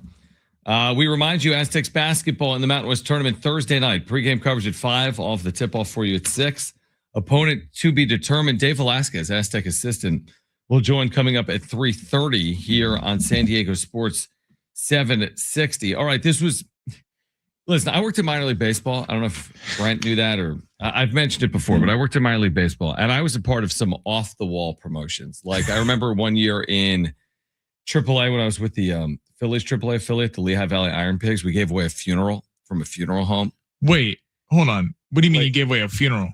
It's kind of everything that it is what it is. It's like people came and like filled out a form as to why they'd be the most deserving to have their funeral expenses paid for. It was actually like, living people or people that have died. People alive would basically enter to win having their funeral expenses covered by a funeral home, which is not cheap, obviously. Yeah. Right. Like, I mean, that's a burden, I think, on a family by and large. Like, that's not $20. No, right. Like the whole process, whether there's like a tombstone or a burial, or I don't know anything about it. That's fantastic. I mean, I selfishly, like, I wouldn't really care if I was gone. I'd just be like, do something with me, You've heard like, some of the more ridiculous promotions in the history of like sports, like Nobody Night in Charleston, South Carolina, where they wouldn't let fans in until the game was official so they could announce a crowd of 0. Yeah, that's in the just box score. Like, so there's been ridiculous and now you have the Savannah Bananas. Like, who even knows what they do, right? All these crazy things. Well, it doesn't normally transcend to the professional ranks like the Big Four. Like in the Big Four, maybe more so today than 20 years ago, but it would be rare for like the Washington Wizards to give away a funeral because it's just like odd. That's not a way to get people. Right, it's just bad PR. People are like, what? Right, but minor leagues are different. Well, anyway, the Atlanta Hawks have finally canceled a promotion that I'm shocked it took this long for it to happen. They were going to pay tribute to a famous strip club in Atlanta, Magic City. They partnered with Magic City on like strip club night with like, Magic City has like iconic food. There's iconic chicken wings, apparently. Yeah, like they're lemon pepper wings. And so they were going to do all these things. They were going to have special music that night and exclusive merchandise. T.I. was going to do the halftime show. And the NBA has stepped in. First 10,000 fans get a pair of clear heels. No, they weren't doing that. But the NBA has stepped in and canceled Magic City night for the Atlanta Hawks. So I guess there were concerns, according to the NBA, from many across the league, including its stakeholders, aka people with money that didn't want them doing it. I mean, I'm sure they heard from advertisers like, we're not aligning our brand with this brand for this. And the fact that but this goes back to my point that it's one thing for like the Sioux Falls Canaries in the independent league to like have some off the wall promotion. It's another thing for the Atlanta Hawks in the NBA to actually get to the point that they send out a press release saying they're honoring a local iconic strip club. I would love to be a fly on the wall in the room of the first person that pitched this idea. Like, how did that go over? I got an idea. Well, I think it was, again, Magic City, I think was like paying to be this is like partner. And their argument is that this is a famous landmark in our city that people come visit and should be treated equally as everyone else. And I think they have some merit to it, honestly. It's again, it's not the first time a promotion has been canceled. Like if we Googled that, like promotion canceled, a lot of them are going to come up. The second I heard about this, I'm like, there's no way this is real. This is one of those things you're like, I thought it was fake account. There's no way this is real. And the funny thing is, this has been out there because you saw this story. This has been like 2 weeks. 2 weeks. Yeah, this wasn't something they announced yesterday and canceled today. This has been lingering out there for Well, do you know who the big winner is? Magic City. Yeah, because look at all this promotion. They're not gonna have to pay a dime. No. They're in the national news. They're in the local news, I'm sure, in Atlanta. You're right. Yeah. That's a great point. Magic City, I saw their like Instagram account has gone up by like tens of thousands. Not that I've been on that, but just because I saw it. The tribute game, quote unquote, the tribute game had been scheduled for next Monday against Orlando. Against the Magic. So it was. You see the play on words? Yeah, the Orlando Magic? I'm sure the Magic were like, yo, you're not doing that. Like we're not, you're not doing that. So anyway, it's like, good idea gone bad. There's 1,000 examples of that. It's like, like you get into a sporting event and they put something up on the video board. You're like, what were you thinking? Yeah. I always said that when the Padres like threw shade at Clayton Kershaw. Yeah, that was dumb. Like Kershaw. Well, I don't even remember Kershaw meme gate. I'm like, that's just, you're asking for trouble. Well, then they went on to lose the rest of the games that series. Yeah, I want to say that was, I think that was like early in 2024. They did it, remember, because they won Friday night and they did it. April.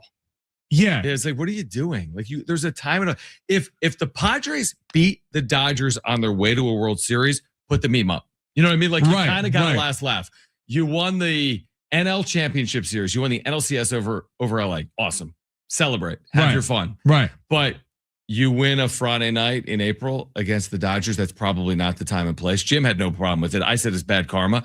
But there's certain things that happen in sports. You're like, this is probably a bad idea. This probably takes the cake. This Magic City promotion. I can't get over the funeral that you guys were giving away. Dude, I was a part of crazy, maybe even crazier promotions than that. I just can't think of them all off the top of my head right now. How was that decided? It was just like pick a name out of a hat? No, it wasn't. It was like based on who like earned it.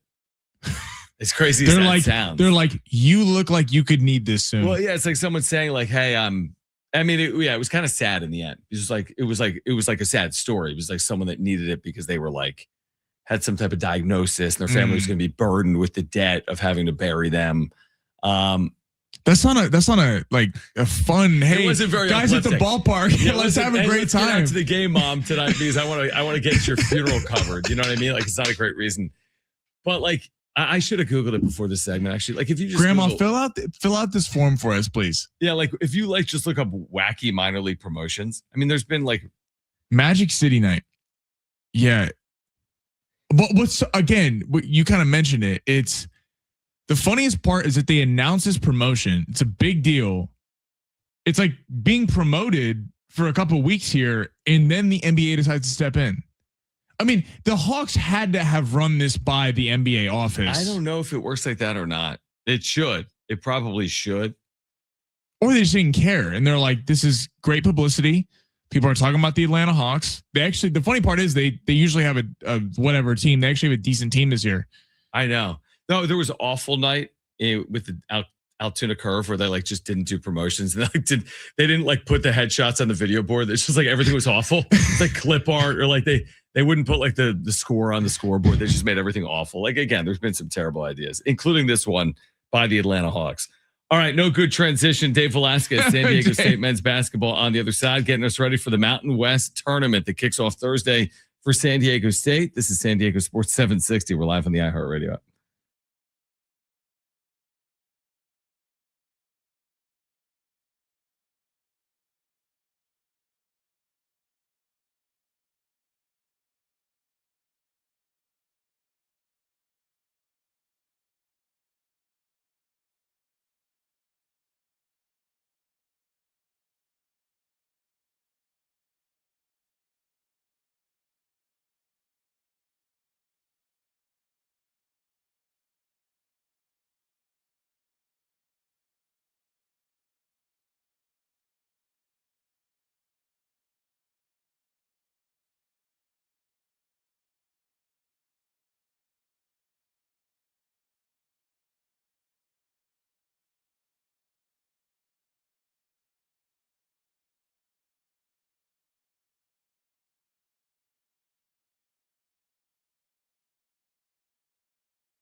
This update is sponsored by Red Pill America. A lot of movement in the NFL today. Former Jaguars running back Travis Etienne signed a 4-year deal with the Saints. The Saints also reached a 4-year deal with former Bills guard David Edwards. The Colts re-signed wide receiver Alec Pierce and traded wideout Michael Pittman Jr. to Pittsburgh.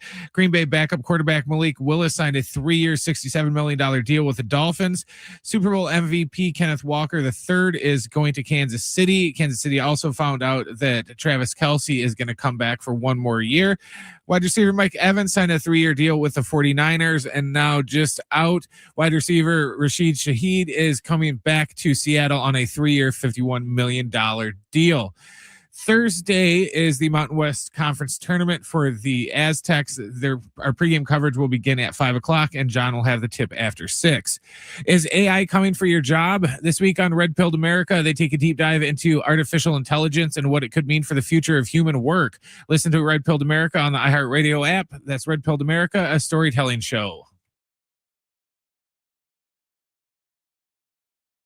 All right, speaking of the Aztecs, Brent just mentioned it. Quarterfinal action gets underway Thursday at 6 for San Diego State. The opponent will be either Colorado State or Fresno State, and it's always great to connect with Dave Velasquez, Aztecs men's basketball assistant. He's been with us throughout the years here on 760 and throughout this season as well. So, Dave, appreciate you taking time. I want to start from senior night and then move forwards, but you've been a part of so many of these, right, over your career.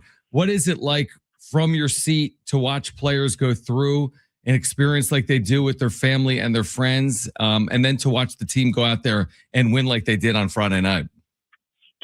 Yeah, it was special. It's always nice to have a senior night where you end with a win, and especially with a game that was so exciting and, fun game to watch, fun game to be a part of, frustrating at times, like always as a coach, but, just a fairly, exciting game with the UNLV team who's playing so much better. I mean, they had just come off beating the first place team, Utah State, by 27 at home the game before. So they have gotten better throughout the season. And obviously we saw with the talent of some of their players, they can really score the ball. They're athletic, hard for you on both ends of the floor. So happy our guys got it done. And, and obviously, I think back to my own senior night and how emotional it was. And I wasn't even out there running around playing that night because we had a game we had to win, and Coach Fisher didn't start me on senior night. The same way with Cameron Lewin kind of, situation. So, but just a really emotional night. And guys like Miles Bird, you got to go back. He's part of our Final Four team. He's going to get his degree from San Diego State and make whatever decision he has for his own future, and we'll support him whatever he does. And then Reese Waters is someone that we've known for a very, very long time. I mean, I've known Reese since he was in 8th grade, freshman year of high school. It's coached by Tony Bland at St. Bernard's High School in Los Angeles. And so, I mean, just like, really felt like he was always a part of the Aztec family. I remember watching him play at USC saying, I hope this doesn't go as well as it's looking right now so he could be an Aztec one day. And he's been awesome for us. I mean, his first year playing with us, came off the bench, went to a Sweet 16. And then, who knows with this year's, the book's not closed on this year going into this conference tournament this weekend. Yeah, we're looking forward to it. Again, it gets underway for the Aztecs Thursday night against either Colorado State or Fresno State. We'll get into that in a moment. But back to the win over UNLV, to your point, I don't think any college basketball game probably is perfect, although there's some that are probably better than others. But what did you like most about what you saw from the team, considering the adversity that needed to be overcome? Because you got a serious punch, obviously, from UNLV, but held them off. Yeah, I thought our response was much better than it's been the past couple games before that. I thought when we did get punched in the mouth a little bit, we didn't have a certain toughness and grit about us that we needed to have that we had on Friday night. And part of that is, when they make hard shots is the kind of more that next play mentality. And I felt like on both ends of the ball, I thought if we made a mistake, we were able to listen, move on from the mistake and not make the same mistake again. And I thought for the most part, we did a really good job with that. Thought our rebounding was better than it's been, even though we gave up a few more than we liked, but defensive rebounding was better. And then obviously you get two guys to have 49 between them. You get BJ Davis to have 30 and Reese to have 19. I mean, you're getting 49 out of your two guards. I mean, that's pretty big. I mean, those are the type of, kind of games you need to win. And we were able to get that. And we're going to need more of that, like I said, moving forward this week. Dave Velasquez with us right now, San Diego State basketball assistant. Again, March is here. Mountain West quarterfinals Thursday at 6 for the Aztecs as they 2 seed in the upcoming Mountain West tournament. You know that this is kind of an extended break. You're the only team in the league that goes Friday to Thursday because UNLV goes Friday to Wednesday for their game. The other teams are going Saturday to either Wednesday or Thursday. and you guys have been playing with such regularity and battling through injuries. I imagine that this is a good time to have, a little bit of a time to breathe. Is it a good time for that? Yeah, to an extent. We practiced today. We had, I don't want to necessarily call it a boot camp type defensive practice, but definitely a higher intensity than you usually would around this time of year, because we needed it, and that's what's the best decision for the team in our minds as coaches was we had 2 full days off. They all came in and got rehab this weekend. We had no basketball at all. And so when we got on the floor today, we were able to really get a lot out of guys. Miles Bird's not limping as much as he's been with the injury that, that happened a few games ago. And, Reese Waters' ankle is still bugging him, but it's not to the point where he couldn't go. And then, Magoon and him getting back into, better shape and dealing with all the injuries he's been dealing with. It's been good. Today's practice was very telling of a team that's connected, a team that really wants to go this week, and a team that has a chip on their shoulder and still has something to prove on this season. And this is going to be a great weekend for us to clean up some of the things we need to clean up. And it starts on the deepest end of the floor. So take me through preparations for a conference tournament, because nobody's been better than San Diego State over the years. Obviously under Dutch, 7 championship game appearances in the first 7 years and 7 out of 8 overall. What is the preparation like? I mean, you truly don't know your opponent until later on Wednesday night, because Fresno State will play Colorado State. So obviously it's more about you, I would imagine, right now on a Monday. But how do you turn your attention and how do you prepare without knowing an opponent until 22 hours out? It's interesting you say that, because to me, I just feel like we've been doing the same thing year after year. I only know this one way, John, which is you spend Monday on the foundation. You spend Monday on what is something that you're going to have to do every single game, night in, night out. It does not matter who you play. So for a couple of examples, that is high hands on every closeout, boxing out, staying in front of your man, our help side defense, our transition defense, offensively. How do we play after the play? Once we run our set play, how can we play better after the play? I mean, these are the things that we're working on today with, not necessarily a full scout team of Fresno State or Colorado State. However, we're going to do 1 or 2 things for each team throughout this week. And basically what you end up doing is by tomorrow, Coach Dutch will make a decision.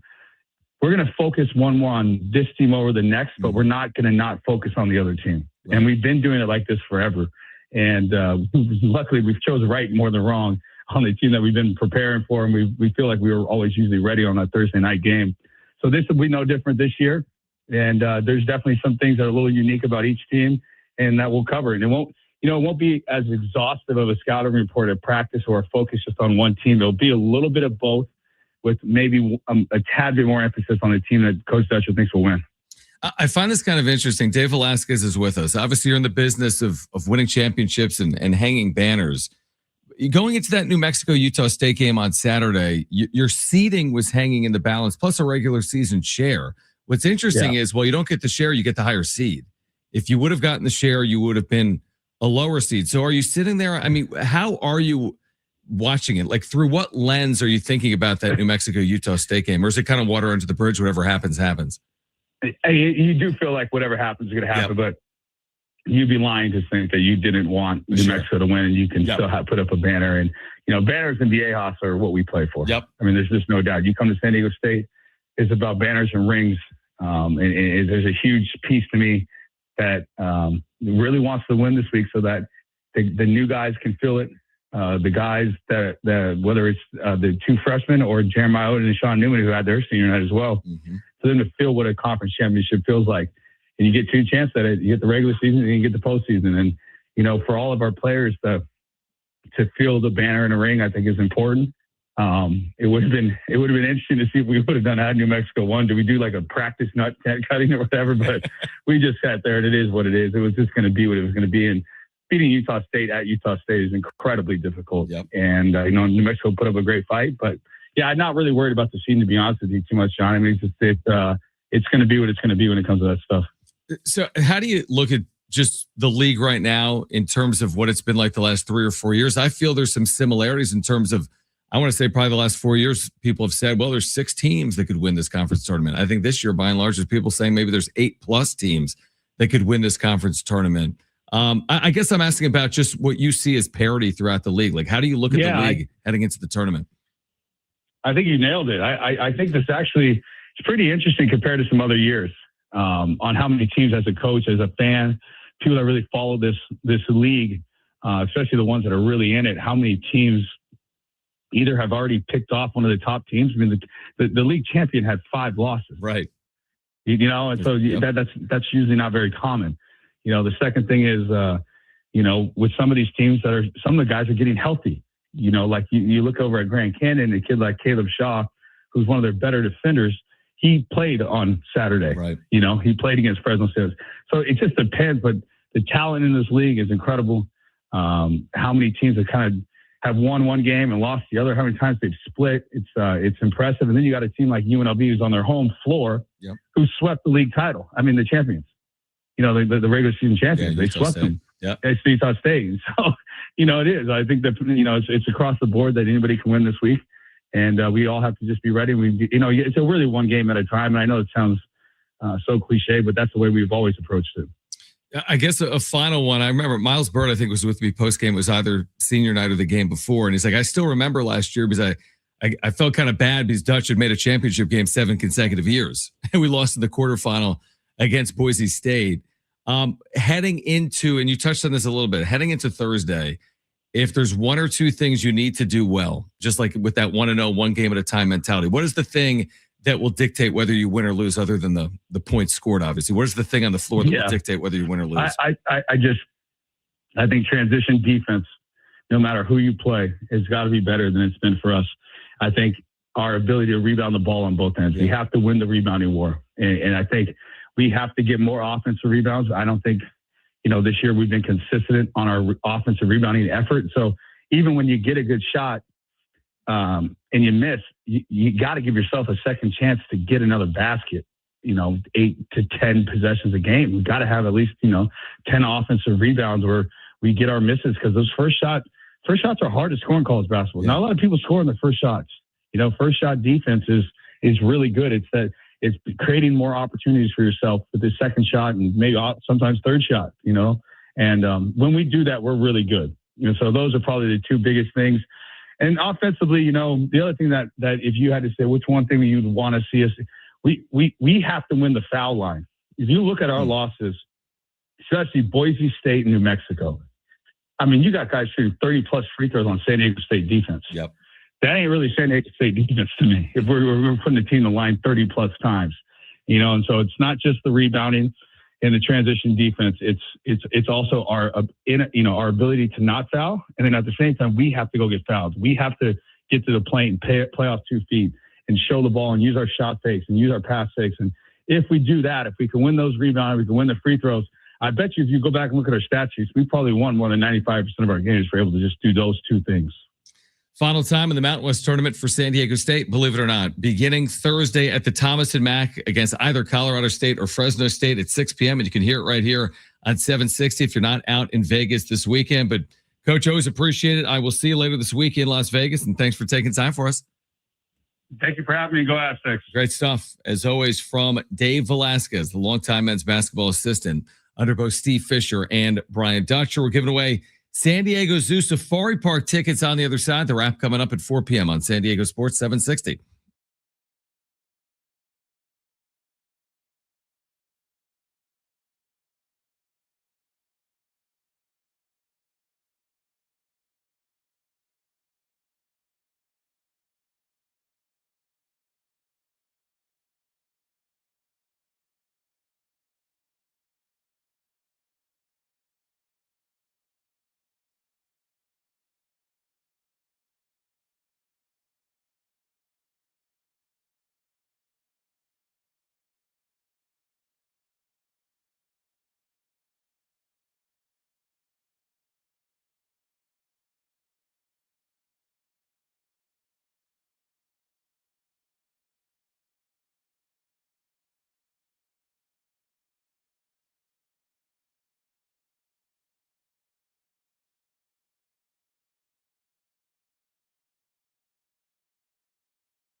All right, San Diego Sports 760. The wrap is coming up at 4 p.m. Good to connect with Dave Velasquez, longtime Aztec assistant. We'll give away this 4-pack of tickets to the San Diego Zoo Safari Park coming up in about 7 minutes, so don't go anywhere. We'll give those tickets away in a few minutes.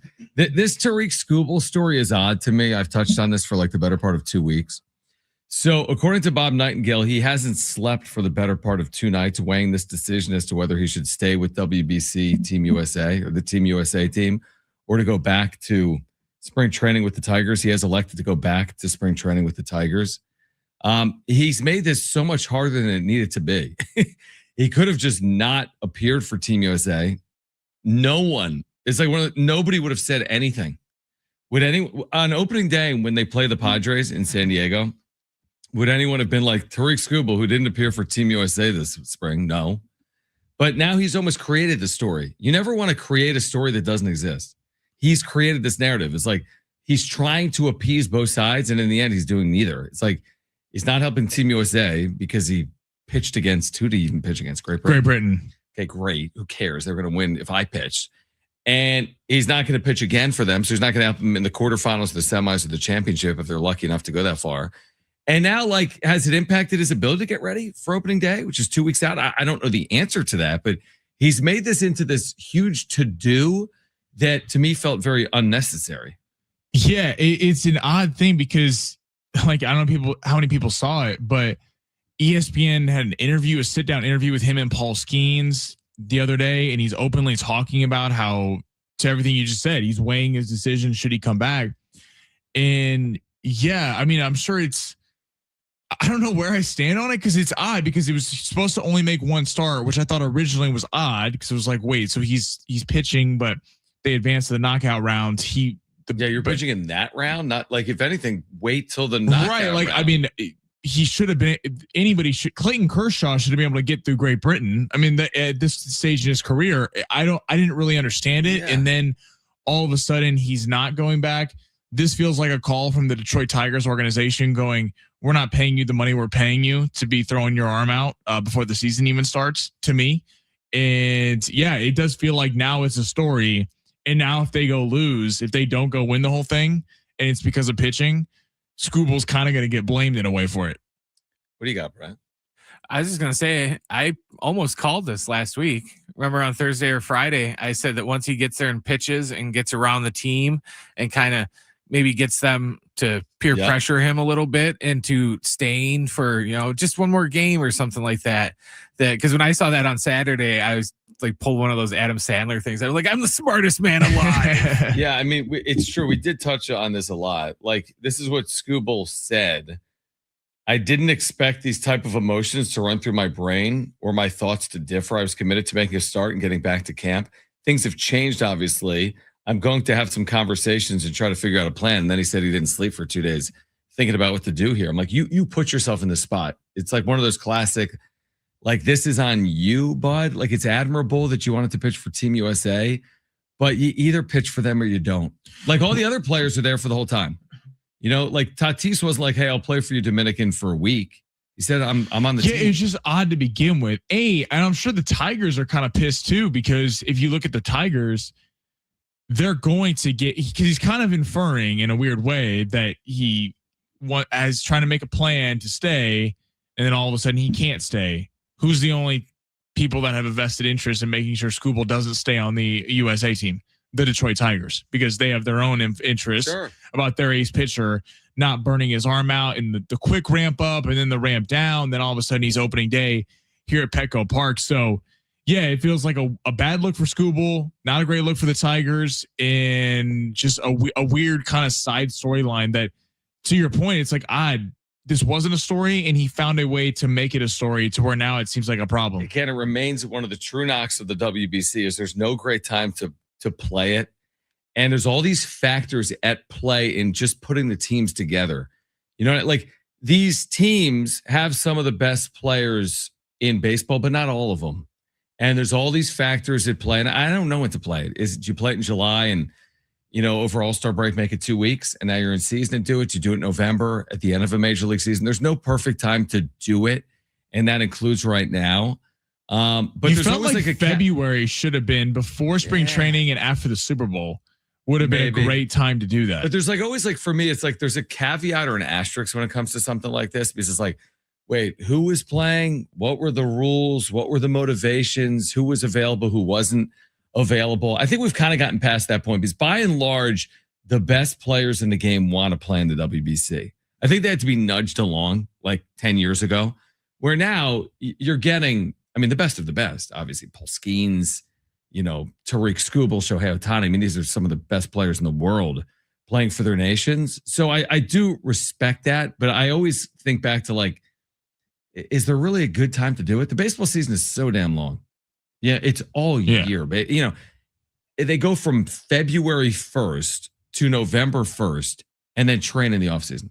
So, like, because the season is so long, there's no perfect time, I think, to do it.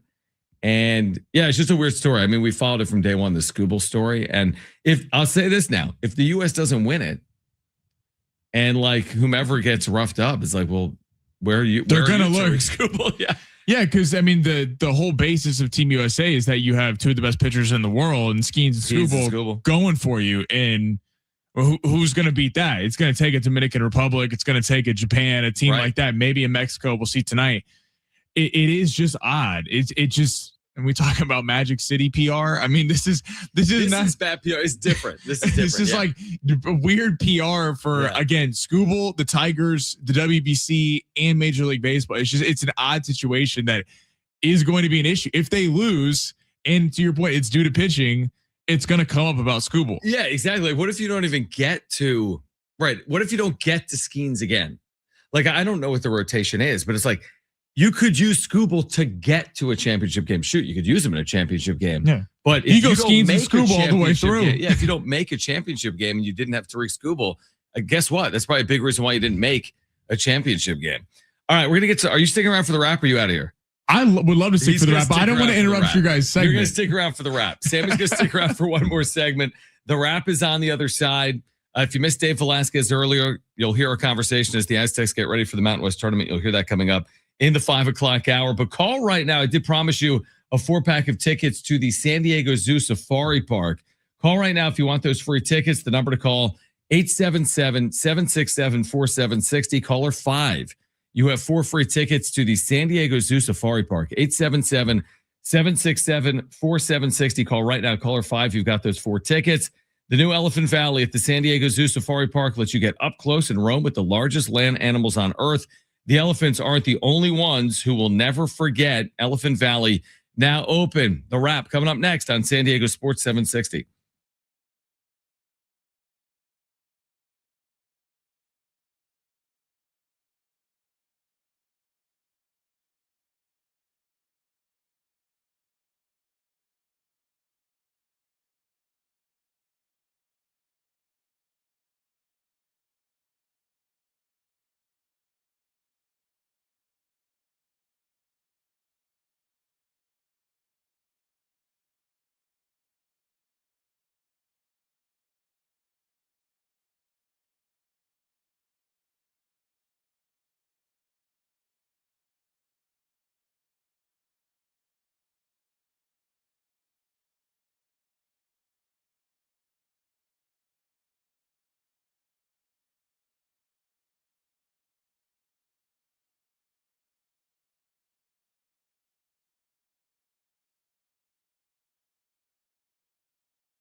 This report is sponsored by Red Pilled America. A whole bunch of movement today in the NFL. Former Jags running back Travis Etienne Jr. signed a 4-year deal with the Saints. The Saints also inked a 4-year deal with former Bills guard David Edwards. The Colts re-signed wide receiver Alec Pierce and then traded wide receiver Michael Pittman Jr. to the Steelers. Green Bay backup quarterback Malik Willis inked a 3-year, $67 million deal with the Dolphins. Super Bowl MVP Kenneth Walker III got a 3-year deal with the Chiefs. The Chiefs also found out today that Travis Kelce will be coming back for 1 more year. Mike Evans signed a 3-year deal with the 49ers that is said to be up worth around $60 million. And coming up on Thursday, San Diego State is in the Mountain West Conference Tournament. Our pregame coverage with Fletch will begin at 5 o'clock, and then John will have the tip after 6. Is AI coming for your job? This week on Red Pilled America, they take a deep dive into artificial intelligence and what it could mean for the future of human work. Listen to Red Pilled America on the iHeartRadio app. That's Red Pilled America, a storytelling show.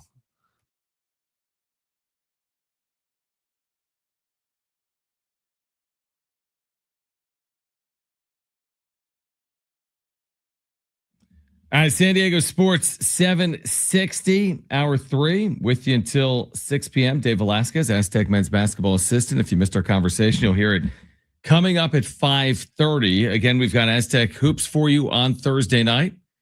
San Diego State against TBD.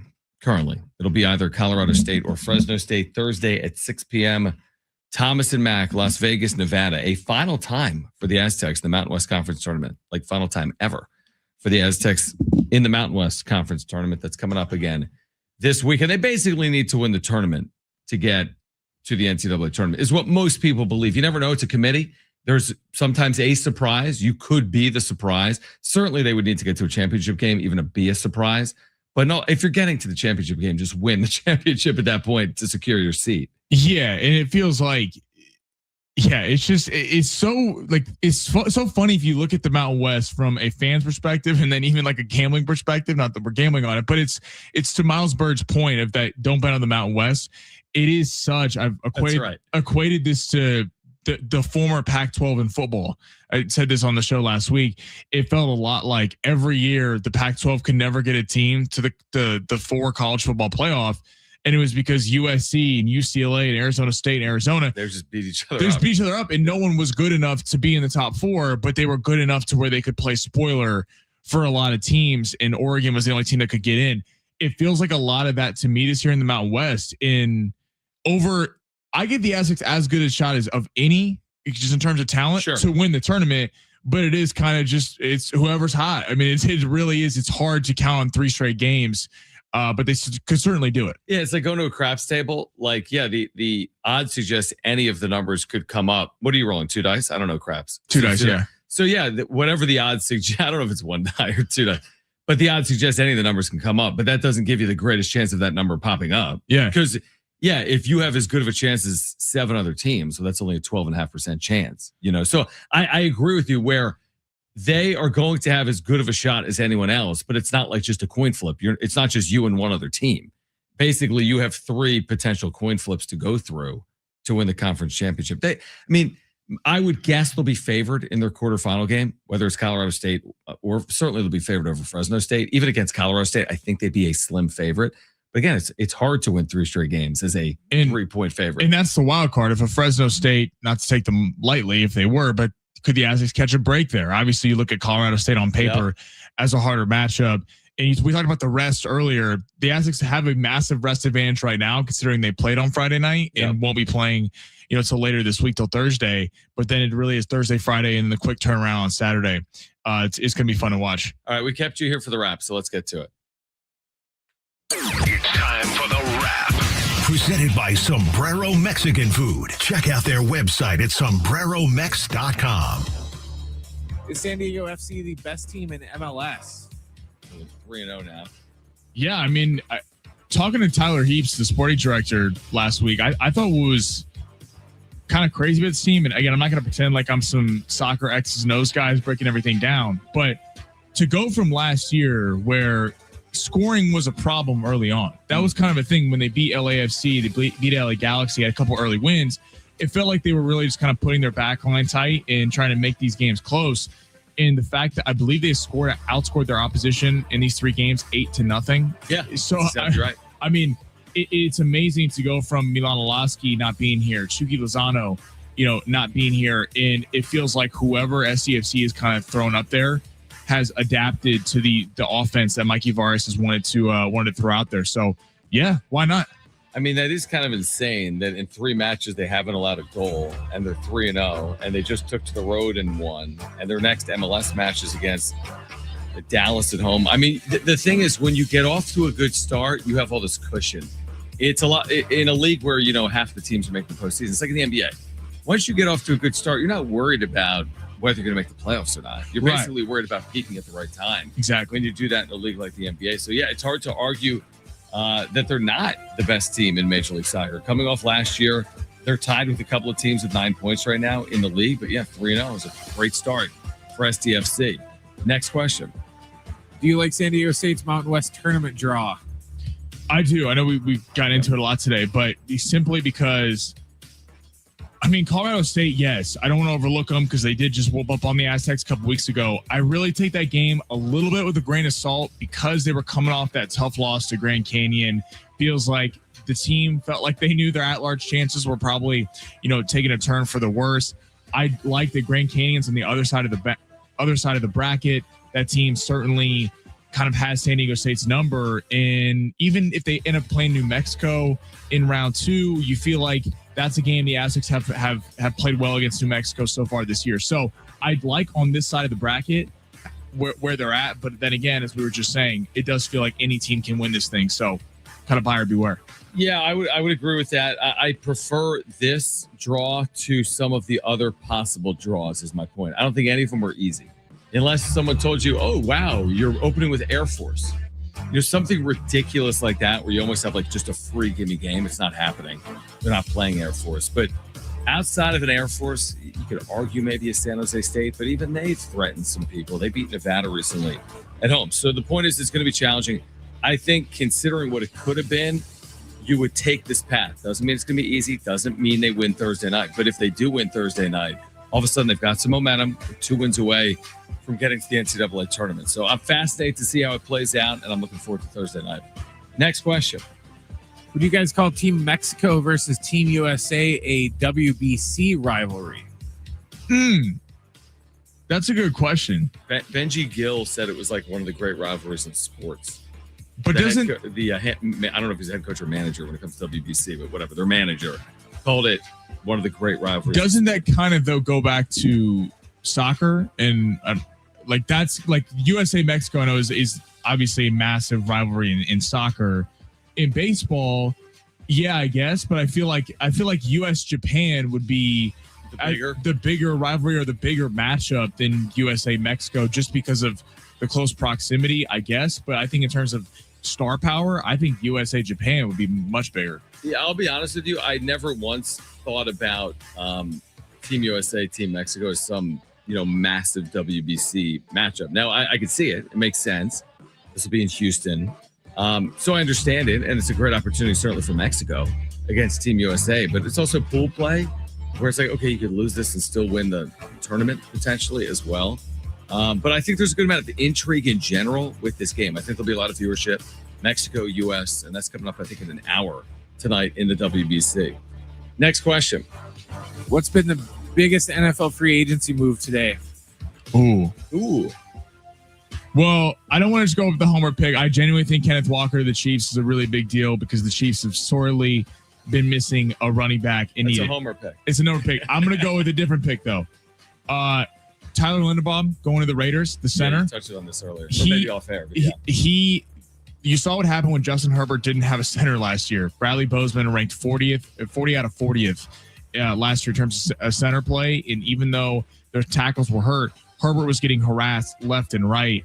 I like that if you're Fernando Mendoza and you're the Raiders, you're investing in your franchise quarterback and trying to keep him upright with Gency, trying to get the ground game going, and just kind of, even though you're getting rid of Max Crosby, you're getting draft picks to kind of build it around Mendoza on the offensive side. Just getting a franchise center who's one of the best in the league, I think was a great signing for the Raiders. This probably isn't the biggest move, but I just like it and it's a name. Just the Mike Evans move we talked about earlier. Just because he's had such a good, solid, productive career. Now, certainly not in his prime. He's 32, but I mean, the guy has been a top flight NFL wide receiver. So I feel like that's a pretty notable addition for San Francisco. Again, is that the move that puts you over the top or changes the trajectory of the NFC? No, probably not. But is it a sizable move for San Francisco offensively? Yeah, I think it's a sizable It's interesting move in that division because the Niners got better with Evans.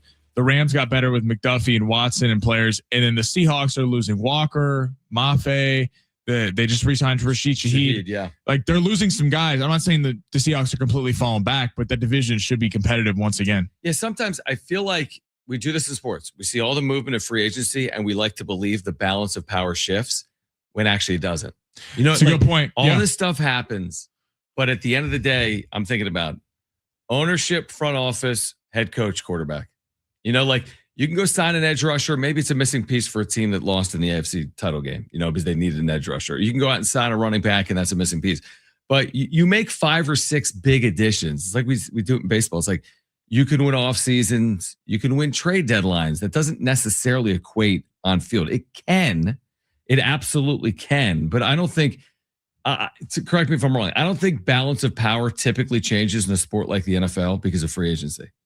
No, I mean, just because you win the press conference doesn't mean you win the regular season. That I totally agree with you. The teams are already kind of like when you think about the NFC next year, or even like the AFC. I mean, does your opinion change about the AFC because of what has happened today in free agency? Or is your opinion set because of who these teams already? Because Buffalo's Buffalo and Kansas City can get healthier quarterback and Baltimore. I think I have the same collection, about 4 or 5 teams I think could win it. But right, to your point, the Raiders are having a great day in free agency. No one's thinking the Raiders are going to go win the division and make the playoffs. So I agree with you in that regard. But it draws headlines. And in a sport like basketball, of course it does. I mean, when Kawhi Leonard, in his prime is going to move teams, of course that could be the difference between winning and losing. When you land LeBron James to LA, of course that's franchise altering. It's a little different in football. The NBA is interesting. That's the one sport that you land a player to and your team outlook changes overnight versus baseball and football. Yeah, you can really remake a team, but it's really more, you see football teams get remade with the draft, complemented with free agency and things like that, not necessarily just signing everyone. But I always get caught up in it. I'm like, oh my gosh, the Padres just landed Mason Miller. Everything changes. And then you're down 2-0 in the 9th inning and it means nothing. You think the move is sometimes bigger than it is when you see its practical application on field, which is so weird. It's really odd how our minds work like that. Like sometimes you think a move is going to mean everything. You're like, nah, it just means some things. It doesn't mean everything. To your point, I think it is interesting. We see players leave teams. It's like, oh, they automatically got worse. No, it doesn't always work like that. Right. Or they signed all these big time free agents. That means that they're again, winning the press conference doesn't always kind of mean you win the war. And, Appreciate you, my man. My guys. Sammy's hanging out tomorrow because Brent actually has what we call a day off. Brent's got a big day off. It'll be the first one of his career. A day off. I hope my muscle memory just doesn't make me get up and come here and then be like, oh yeah, I forgot. We'll see it too tomorrow. But Brent people are gonna be so sick of my voice. I miss 6 hours tomorrow. 6 hours tomorrow. That's a lot. That's a lot. All right, Sammy, appreciate you, man. We'll see you later, guys. See you tomorrow. All right, that is Sammy Long. On the other side, again, if you missed Dave Velasquez, you'll hear from him, longtime Aztec assistant. At 5:30, back to the WBC and the Padres and NFL free agency from now until 6 p.m. This is San Diego Sports 760. We're live on the iHeartRadio app.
All right, San Diego Sports 760. We do want to congratulate our $5,000 winners, iHeartRadio's Thank You Teacher, powered by Donors Choose.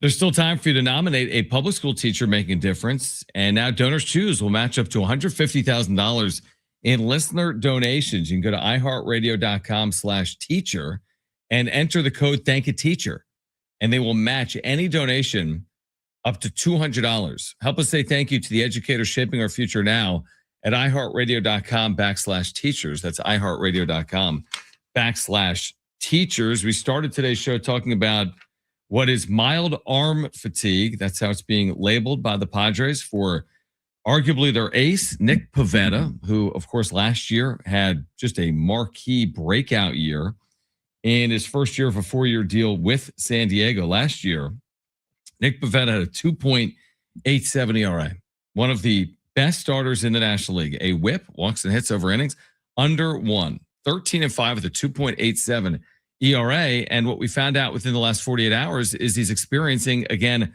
mild arm fatigue, which, again, I've said this so many times this spring and previously. In spring, you're always going to be more cautious than not. And in spring, inevitably, you will deal with injuries. There is no such thing as going through spring training without dealing with injuries for any team in the history of Major League Baseball. But the preferred spring is the injuries are minor and they're not injuries dealt to star players. That's just what it is. But this is luck of the draw stuff. It is hard to figure out. You can't really put your finger on why they happen and when they happen and what the impact is going to be. So if it is mild arm fatigue and that's the worst of it, and he's pushed back a few days in the Cactus League, that's amazing. If that's the worst of it, that's incredible news.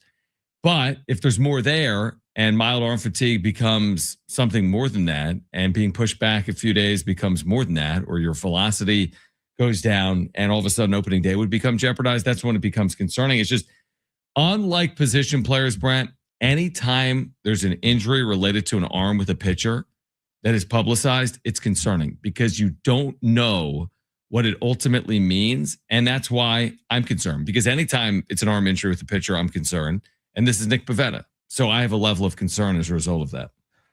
I would be more concerned if this announcement came 2 weeks into the regular season, opposed to 2 weeks into spring training. I would be more surprised if his arm didn't have some form of fatigue. And that goes for all the pitchers. It's spring training. He's not there to pitch, 9 complete, shutout innings or anything. He's there to, get his arm ready for the regular season and to kind of ramp it up. So, when you haven't played for a while, I expect his arm to have some level of fatigue, in spring training. So I'm not too worried about it. It's not like it was a strain or a pull. It's just, no, my arm is a little tired. But that's kind of to be expected. My only, here's what I would say. Pivetta has been a real workhorse in his career. He has made the starts that he's supposed to make by and large. Last year, 180 innings. The 2 years prior, he didn't get to that number, but he made a good amount of starts. And 1 year he came out of the bullpen a good amount. But he had another year in which he threw 180 innings. You look at his last 5 years, he's 145 innings or more all 5 years. So that, on one hand, that's really good because he's giving you length. He's pitching every 5th or 6th day. On another hand, the innings have added up a little bit because the last 5 years he's thrown 180 innings a couple of times. He's thrown 160 innings, and he's not, he's not old, but he's not young. He's 33. So you got a 33-year-old that has thrown, 1,200 career major league innings, which again, 20 years ago you'd say isn't a big number, but 20 years later, it's actually not a small number anymore. And you are counting on this player mightily, just mightily this year because Joe Musgrove, Tommy John, and then Michael King, whatever happened, right? He slept wrong. And Randy Vasquez, good reports this spring, obviously. And then from there, who even knows? So you are counting on this player just so drastically and so significantly that you can ill afford to have it not go perfectly for him this year. I think maybe the fact that they are relying so heavily on him this year, they're just playing it safe to where it's just one of those, how's your arm feel today? It's just a little tired, but I could go. No, that's fine. We no need to rush it. We're just ramping you up. We'll just give you a couple, couple days off. I agree with that. I think it's a good way to look at it. I think that's the most likely scenario is that. Like Pivetta is quoted as saying it's minor, it's mild arm fatigue. So I do go down the path that that's the most likely scenario until you get out there in competition again and it's not the ideal velocity or your arm doesn't feel right. So I'm with you. I think it's much more likely than not that everything's going to be fine. But I think it's the PTSD in me as following the Padres here in terms of how often something like this is reported and it leads to something more. Well, yeah, because that's the Padres. They have, they kind of have a tendency to be like, "Oh no, don't worry, he's fine," and then like 3 hours later, "Oh, his arm fell off." Yeah, exactly. We have no idea what happened. We couldn't see it coming at all. Yeah, exactly. So again, I think that's the biggest story out of Padres camp right now is the health of Nick Pivetta, and if he's good to go opening day, listen, there's no one else I would even consider to pitch on opening day if I was the Padres if he's healthy. He had 2.8 ERA and was healthy last year. Michael King coming off injury, Joe Musgrove coming off injury. There's no one else to even consider. So again, if he's healthy, he'll get the ball opening day against Detroit at Petco Park on March 26th. But that's with the caveat of he's healthy and built up. You're not going to throw him out there if he's missed, a turn or two in the rotation in spring, or if he is dealing with arm fatigue. But there's no question that Nick Pivetta has earned the right to start on opening day if he's healthy for the Padres in 2026. All right, tons to get to, including a very busy first day of NFL free agency. Plus, Dave Velasquez, longtime Aztec men's basketball assistant, getting us ready for this weekend in Las Vegas, Nevada, the final Mountain West tournament for San Diego State men's basketball at the Thomas and Mack. We are here until 6 p.m. This is San Diego Sports 760. We are live on the iHeartRadio app.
This report is sponsored by the Taking a Walk podcast.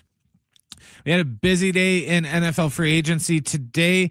Former Jaguars running back Travis Etienne signed a 4-year deal with the Saints. The Saints also signed a 4-year deal with former Bills guard David Edwards.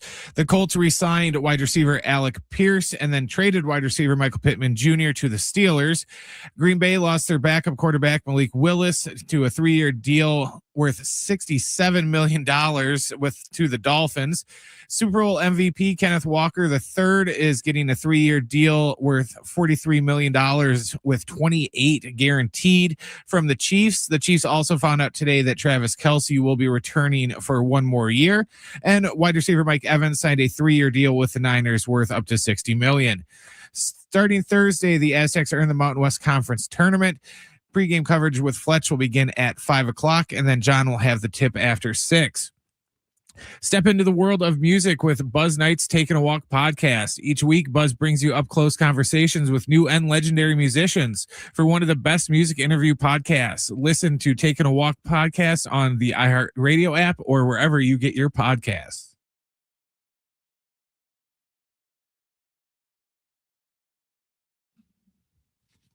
All right, Dave Velasquez, if you missed our conversation with the longtime Aztec men's basketball assistant, you'll hear that coming up at 5:30 later this afternoon. Dave Velasquez, as Brent just told you, the Aztecs playing Thursday. Brent just made a really good point to me at the break, which is, this time of year is the time of year where they put up on the screen like good wins, bad losses. And that's fine. It's the NCAA tournament and you're putting together a resume. So to make the field, the committee looks at your pros and your cons and they weigh them against each other. And for San Diego State, and I think to some extent it would make sense that when weighing the Aztecs resume, you'd put a Troy loss. They lost to Troy, the Troy Trojans out of the Sun Belt at home in double overtime. In a game that was a ridiculous game. Miles Bird hit a half-court shot to send it into the first overtime. They lost a heartbreaking game. That's not the point. And it's not to sit here and excuse the loss and be like, oh, great loss. But Troy is playing right now. We're watching it on ESPN2 for their conference title. They were in the NCAA tournament, Brent, last year. They won the regular season championship of their league this year. And now they're leading in their championship game tonight. And they might be on their way to the tournament for the second straight year. And is it actually a bad loss if you lose to a league regular season and tournament champion? How can that be deemed? Now, I'm not saying it's a great loss. You're not trying to lose at home. This is San Diego State, but it's not like they lost to, 4-28 Air Force. Troy's 22-11 and won their regular season title and might be on the verge of winning their conference title. It's one of those things I just noticed that CBS Sports Network would always put up the graphic of, they're bad losses. And for a while they had only one Grand Canyon, not both of them. Just one of them was bad, apparently. I always thought that was funny. Yep. But they always had Grand Canyon and then they had Troy. Sure. But then a week went by and then Grand Canyon was taken out of there and they just had Troy in there. So why won't they just take Troy out too? Because, they're going to end up being, conference champions and everything else. It's, it'd be one thing if, we lost to the third place team in the Sun Belt, but, it's another thing you're saying, well, we lost a conference champion, but, apparently that doesn't mean anything. Listen, here's the thing. At the end of the day, when it comes specifically to San Diego State, and I think Brian Dutcher's even said that with us here with the Brian Dutcher show or with the media. They unfortunately at 20-10, they took on too much water. The home Troy loss, it could be overcome if they would have then gone 16-4 in the league, not 14-6. So again, the margins are thin. You could have beat Troy in double overtime, but you lost by 1. You could have beat Grand Canyon and Phoenix, but you lost by 1. That was very controversial. That might be the difference between, making the NCAA tournament or not this year, what you did against Grand Canyon. So what it's going to come down to by and large for San Diego State is whether they can win 3 games in 3 days in Las Vegas, right? I mean, that's basically where they are. So it goes beyond just this one game or this one loss against Troy. It's, they're 2-4 in their last 6. And against the Mountain West tournament, they still have, a lot in front of them if they can play their best basketball over the next few days. And we'll see if they do that or not, again, beginning Thursday in Las Vegas. Touched on this earlier. Fernando Tatis Jr. had the game of his life. He hit a grand slam today in the WBC. He had a 2-run single as well. He had 6 RBIs in that game. He's hit 500 in 3 games. His on-base plus slugging OPS is like 15 or 1600. I know it. It's a very small sample size, 15 or whatever plate appearances. And it's very encouraging. I think on one hand, it's extremely encouraging. And then on the other hand, it's like, is this what we're going to see when the season kicks off? Not a 500 hitter, not a guy hitting grand slams left and right, but a player that's playing with the enthusiasm and energy that he's displaying playing for his country right now with the Dominican. And I don't know how to answer it. If I had to guess one way or the other, I would guess it's not the player he's not going to necessarily display those characteristics once we see him back in San Diego. Maybe I'm wrong. Maybe it has changed, but he's been a lot more, I don't know. His personality in San Diego hasn't always been what we have seen here recently in the WBC. I feel like at times it was 2019, 2020, 2021, but then at times it hasn't, like 2023 and 2024 and 2025. So I'm not asking him, Brent, to hit 45 home runs and drive in 130. I am asking him to display some of the characteristics that he's showing right now once we get into the regular season. I think our expectations need to be tempered a little bit. We kind of touched on this last week about, are we worried that someone, Sammy kind of brought it up today too, was, if, what if Xander Bogaerts hits like 3 home runs in a game, and then everyone's going to be like, oh my God, Xander's back. And they're going to have all these expectations now for Bogart because of how he plays for the Netherlands.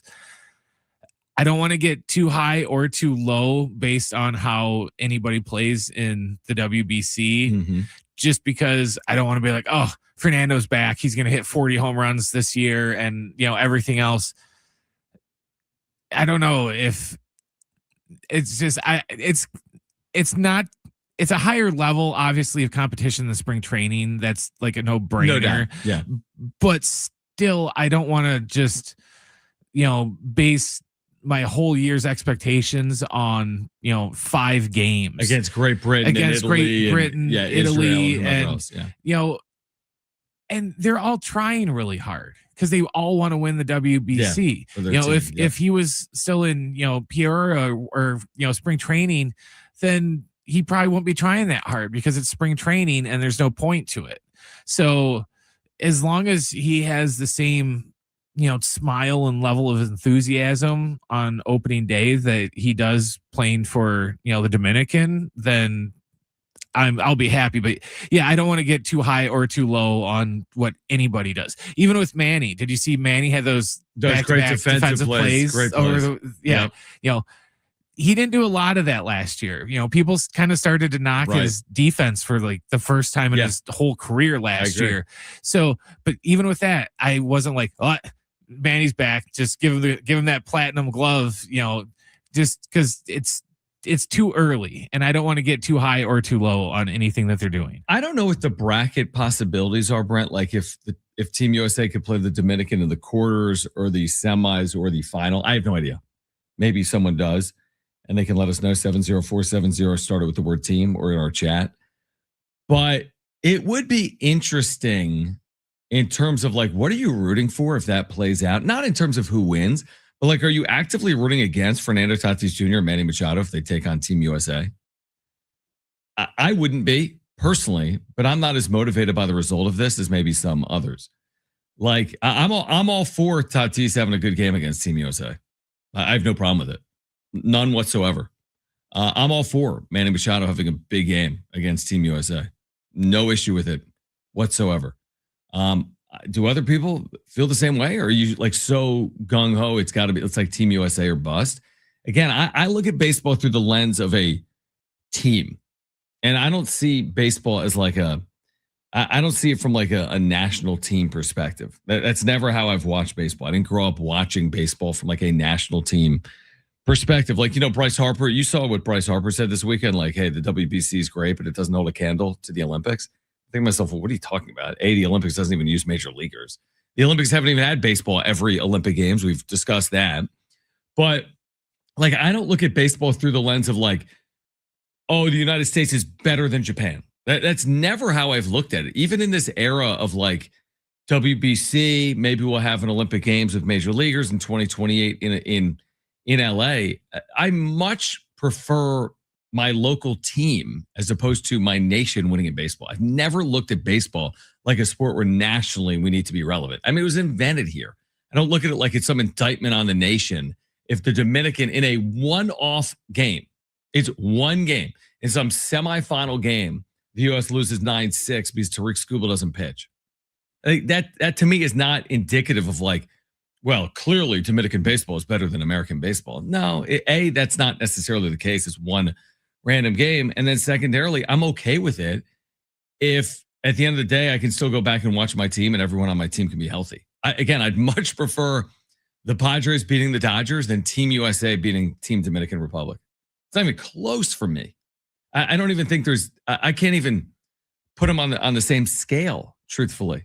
Like they're so far away from each other in my mind. So this to me is more about like entertainment value. And I like watching it. I'm fine with the entertainment value. If the Dominican beats Team USA in some great game, I'll, tip my hat and say, wow, what an amazing game. But I'm not going to sit here and be like, what an indictment on U.S. baseball because Fernando Tatis Jr. and Manny Machado both homered in some 9-6 win, or Mason Miller allowed a run in an inning. I mean, it happens. It's baseball. Like, what do we say in postseasons or in World Series? The margins are not great. I mean, the best team in baseball isn't sweeping every postseason series. In fact, the best team in baseball often may not even win a postseason series or is significantly tested. I mean, look at the Dodgers last year against the Blue Jays. They came within literally an inch of not winning the World Series, not to take away anything from them. They won the World Series completely fair and square, but it's not like because they had the resources and the money and the team, they dominated their way to the World Series. They didn't go 15-0 or something like that in the postseason last year. So anyway, it'll be interesting to see when we get those marquee matchups. Like, what are the rooting interests? I'm not sitting here rooting against Fernando Tatis Jr. I'm just not. When they play, I can say that, like, frankly, right now. If they play the U.S., I'm not rooting for Tatis not to play well. Well, they don't have like a set bracket because they do that stupid pool play thing. Yeah. Because even if you go to like the it's Major League Baseball's website for the WBC, but you click on bracket and they just put up all the games that are like scheduled in the pool. They don't have like an actual like March Madness style bracket, so you can go, oh, okay, well, so here, the winner of Pool A is going to play Pool C here. They don't have any of that laid out yet, which makes me think they don't know. Yeah, interesting. So, and I feel like it's contingent on where the teams finish in their pool, which means like if the U.S. wins it, they play someone. If they finish in second, they play someone else. But it's all going to be playing out, obviously, in the coming days. All right, Dave Velasquez at 5:30, the Aztec men's basketball assistant, long time as the Aztecs prepare for the quarterfinal round of the Mountain West Tournament Thursday at the Thomas and Mack in Las Vegas. We're here until 6. This is San Diego Sports 760. We're live on the iHeartRadio app.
San Diego Sports 760. USD made a hire. Steve Lavin, right, was there with the Toreros for the better part of 4 or 5 years. I'm not sure if it was 4 or 5 seasons, but he was there for a while, and he was let go. He was able to finish the remainder of the season. They announced he'd be let go maybe in February, and then he finished the season. They lost in the WCC tournament this past weekend, and they hired an assistant at Iowa State, Jared Blunt, who previously was an assistant at Colorado State, young guy, 38 years of age. So it'll be interesting to see what USD is able to do under a younger, again, former longtime assistant at Iowa State and Colorado State. And you just wonder I'm curious to see what the future of scheduling looks like in the city of San Diego when it comes to San Diego State, USD, UCSD. You could throw Point Loma in there, even though they're not in Division I. The reason I bring it up more from the SDSU perspective is San Diego State will have more non-conference games to fill next season. Why? Because they're playing fewer conference games next year in the Pac-12. They're going to a league that has only 9 teams in it. They're currently in a league that has 12 teams in it. Right now, they're playing 20 conference games. Next year, they're playing 16. That's a big difference. From 20 to 16, you have 4 additional non-conference games to schedule. Plus, the NCAA next year is allowing 1 additional overall game to your schedule. So you might have the opportunity to schedule like 5 more games next year. So does that open up the possibility to once again consider, a UCSD or a USD? I don't know. I have no idea. I'm just kind of throwing it out there, seeing the USD hire. You got to look at it through the lenses of San Diego State. You're not in the business of just like playing games on the road at USD because you have nothing to gain, unfortunately, from like a metric perspective, and you have a lot to lose. There's a lot of pride in the line. For USD, it's obviously a massive opportunity to get a program like San Diego State in your building. Same thing with UCSD. If you get San Diego State and La Jolla, they did off the national championship game and they had them beat. It took a Jaden Ledee putback at the buzzer for the Aztecs to survive UCSD a couple of years ago in La Jolla. So, but I guess again, with the more non-conference opportunities, I wouldn't be surprised, and I'm completely just speaking out of left field, I wouldn't be surprised if you saw San Diego State host a UCSD or a USD, because again, you got more dates to fill next year, and these schools are already in the city, and it's probably good in general, for Division I basketball or just basketball in the city to have, San Diego State play a USD or UCSD occasionally. I don't think you need it every year. And I'm not sure if you need to go back and forth every year, like home and homes. Like San Diego State played USD in a home and home for forever. When I first got here, like 9 or 10 years ago, San Diego State and USD were doing that revolving back and forth series for a long time. They played a game outside at Petco Park. Petco, yeah. That the Aztecs lost and basically kept them out of the NCAA tournament. That goes back to my, is there a lot to gain? Now, this is where it's on USD and UCSD. If you put yourself in a position where your metrics have improved, like UCSD under Eric Olin, who's now at New Mexico, they had really good metrics. So San Diego State could play a game like that and it would benefit or it wouldn't hurt the resume. When your metrics are all the way down, like I don't know where USD was this year in the net, but I imagine it wasn't very good. I'll look it up right now. They were 234th. That's not doing San Diego State any favors. You beat them. Everyone's like, you beat the 234th best team. You lose to them, resume killer. Like, people think the Troy loss is bad. Troy's going to win their league, their regular season and the conference tournament. They're like 110 spots higher than USD this year.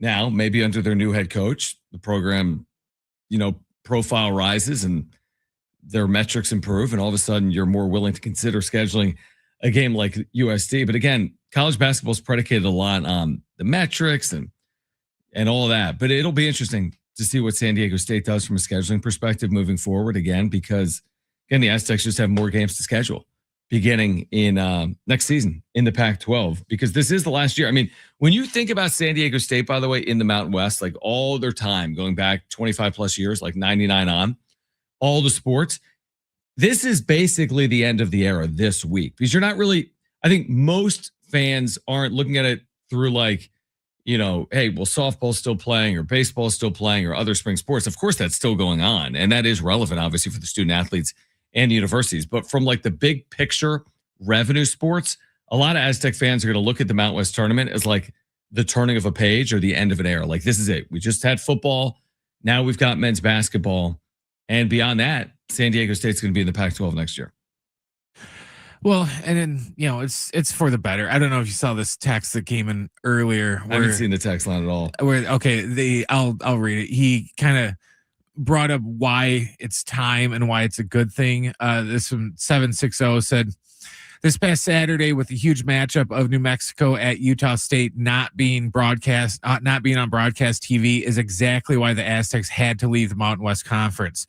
As a longtime fan of the league, this is no shade at the quality of play or the coaching, but the national perception of the Mountain West due to late TV starts in the Eastern and Central time zones is what is significantly below the P4s. Inside college basketball observers know the quality of the program SDSU has built, but ever since the conference formed, the late lamented Mountain Network and ESPN got butthurt that they wouldn't broadcast the Mountain West matchups. It's always been an uphill climb for recognition in the conference, and that's true because that was a huge game to not be anywhere. Completely. I mean, that is such a great point that I probably should have gotten to earlier because I thought about it all weekend.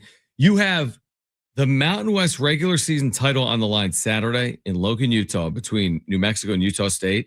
And you put it on the Mountain West Network, which, by the way, had streaming difficulties. Why? Because people were trying to watch it, and they couldn't handle like the bandwidth of that. And the stream was down for portions of the game, which is completely inexcusable. How on earth can you have a game of that magnitude not televised? Again, for a league of this stature, it is a very good basketball league, and it has been for a very long time. But not televising what essentially was a conference championship game is insane. It's completely insane. And I don't think we're going to be in that situation next year. I really don't. I think the TV coverage for the Pac-12 with football and basketball is a lot better than what it is for the Mountain West. So, like, listen, there's a lot of people that have been, there's a lot of people on both sides with this realignment, with some schools leaving the Mountain West and some schools staying. And there's people making their cases both ways, like, oh, this is why the Mountain West will be fine, or this is why the Pac-12 is going to be so much better. At the end of the day, this is about elevating the brands within the league. And I just feel as if the Pac-12, by putting San Diego State with Oregon State and Washington State, and then you look at it from a basketball perspective with Gonzaga, it's just, to me, it's a no-brainer. Like, is it joining the Big 12? No, it's not joining the Big 12, obviously. But are you improving your stock and standing? Yeah, you are. I mean, you're playing right now, a league that has Air Force and men's basketball. Like, it's just about putting yourself with other like-minded institutions that are prepared to win and invest at a higher level. And I think that's what they're going to do. And, people could argue the merits of it. I understand that. I'm just telling you that when you've got a game like the game that played out Saturday between New Mexico and Utah State, and that's not on TV, that's a terrible look for the Mountain West and is a significant reason why people will go down the path of why San Diego State is leaving the league, right? Because can you imagine that San Diego State was hosting UNLV on Friday and the game wasn't televised and the winner was going to win the league? People would have lost their minds if that was the case. Now, thankfully in San Diego, because the Mountain West or TV partners of the Mountain West value San Diego State, every league game is on national TV. And that'll be the case again next year in the Pac-12, presumably. But yeah, that was a very bad look, in my opinion, for the Mountain West Conference. We'll get back to the Aztecs at 5:30 with Dave Velasquez, longtime men's basketball assistant. We'll get back to NFL free agency on the underway, on the other side, as the new league calendar is open for 2026. And there have been a flurry of moves in the NFL. So we'll touch on those on the other side. We're here until 6 p.m. This is San Diego Sports 760. We're live on the iHeartRadio app.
This report is sponsored by the California Air Resource Board.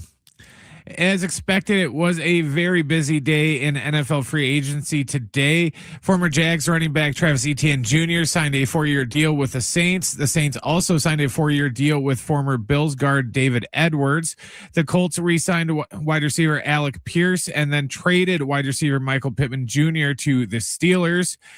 Green Bay quarterback Malik Willis signed a 3-year, $67 million deal with the Dolphins. Super Bowl MVP Kenneth Walker III got a 3-year deal with the Chiefs. The Chiefs are also informed today that Travis Kelce will come back for 1 more year. Mike Evans signed a 3-year deal with the Niners, and wide receiver Rashid Shaheed is going to stay with Seattle. Thursday, it's the Mountain West Conference Tournament for the Aztecs. Our pregame coverage will begin at 5 o'clock, and then John will have the tip after 6. Are you ready to cut costs with a modern fleet? Advanced technology, zero-emission trucks are cheaper to fuel and maintain, easier to service, and have a smooth and powerful ride. Visit arb.ca.gov/ZEV truck stop.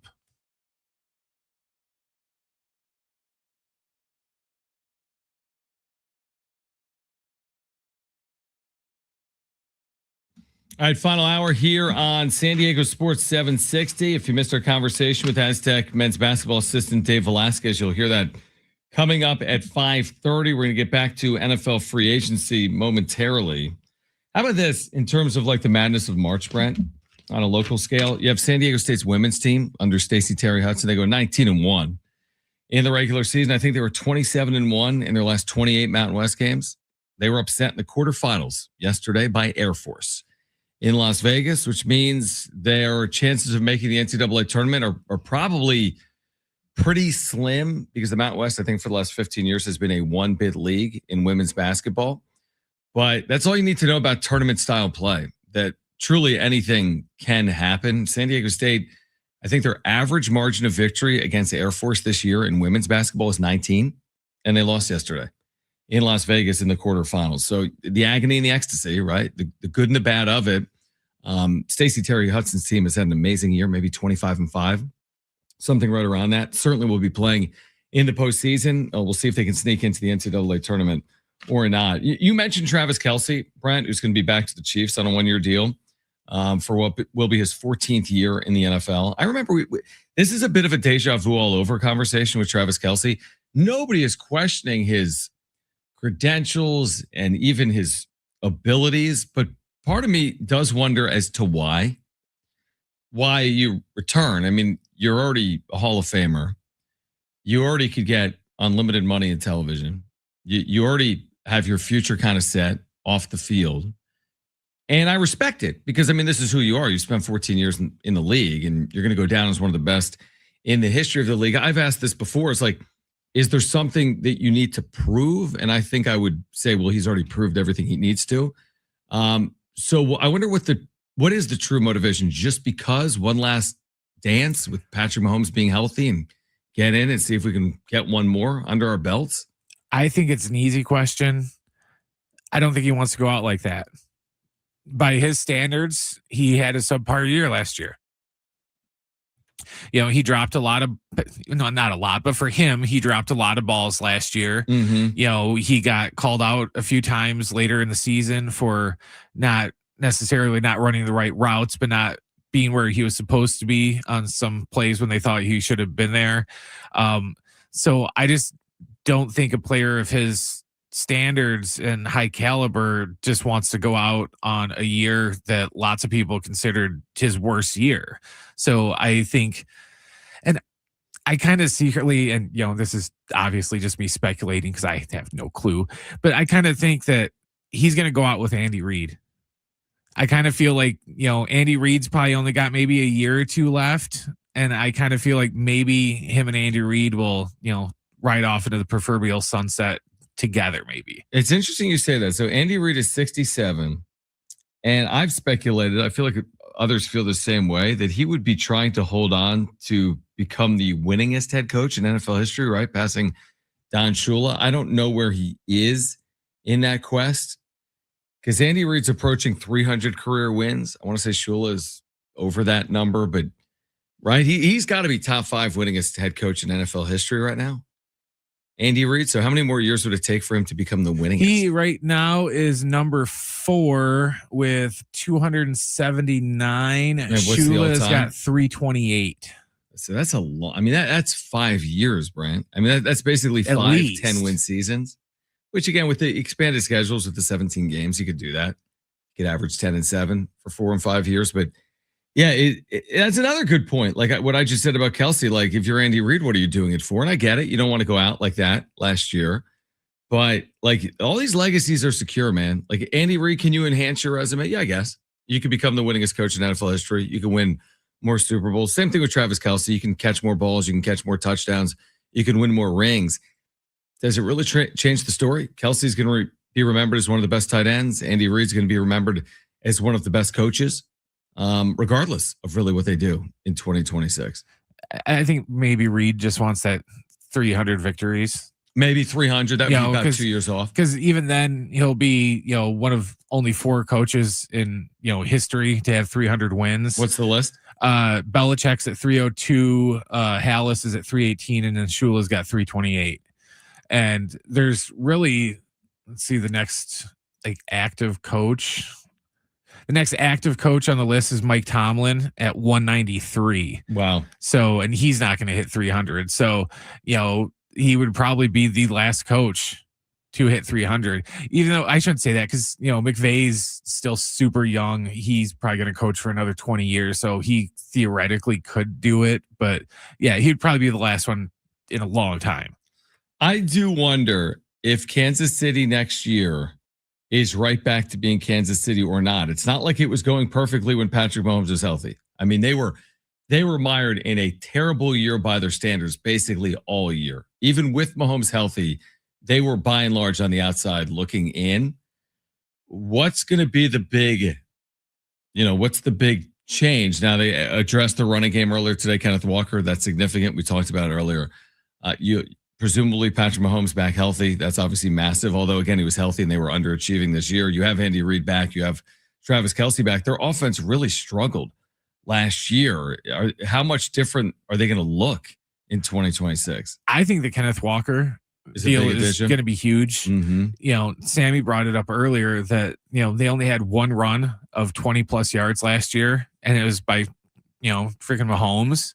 So this is going to help take pressure off because a lot of Kansas City's, when they were dominant, it was a lot of Mahomes throwing it up and Tyreek Hill just out sprinting everybody to the ball and scoring touchdowns. But then teams figure that out and they're just like, well, we're going to leave the safeties back the entire game. So if you throw deep, we're going to have 2 guys there to just nail that guy when he tries to catch it. And it worked. And they had to kind of settle for, more intermediate, crossing routes and stuff like that and get away from the deep ball. But when they have no running game and defenses can pretty much just say, look, we're just going to go in there on 1st, 2nd, and 3rd down, and we're going to send everybody after Mahomes.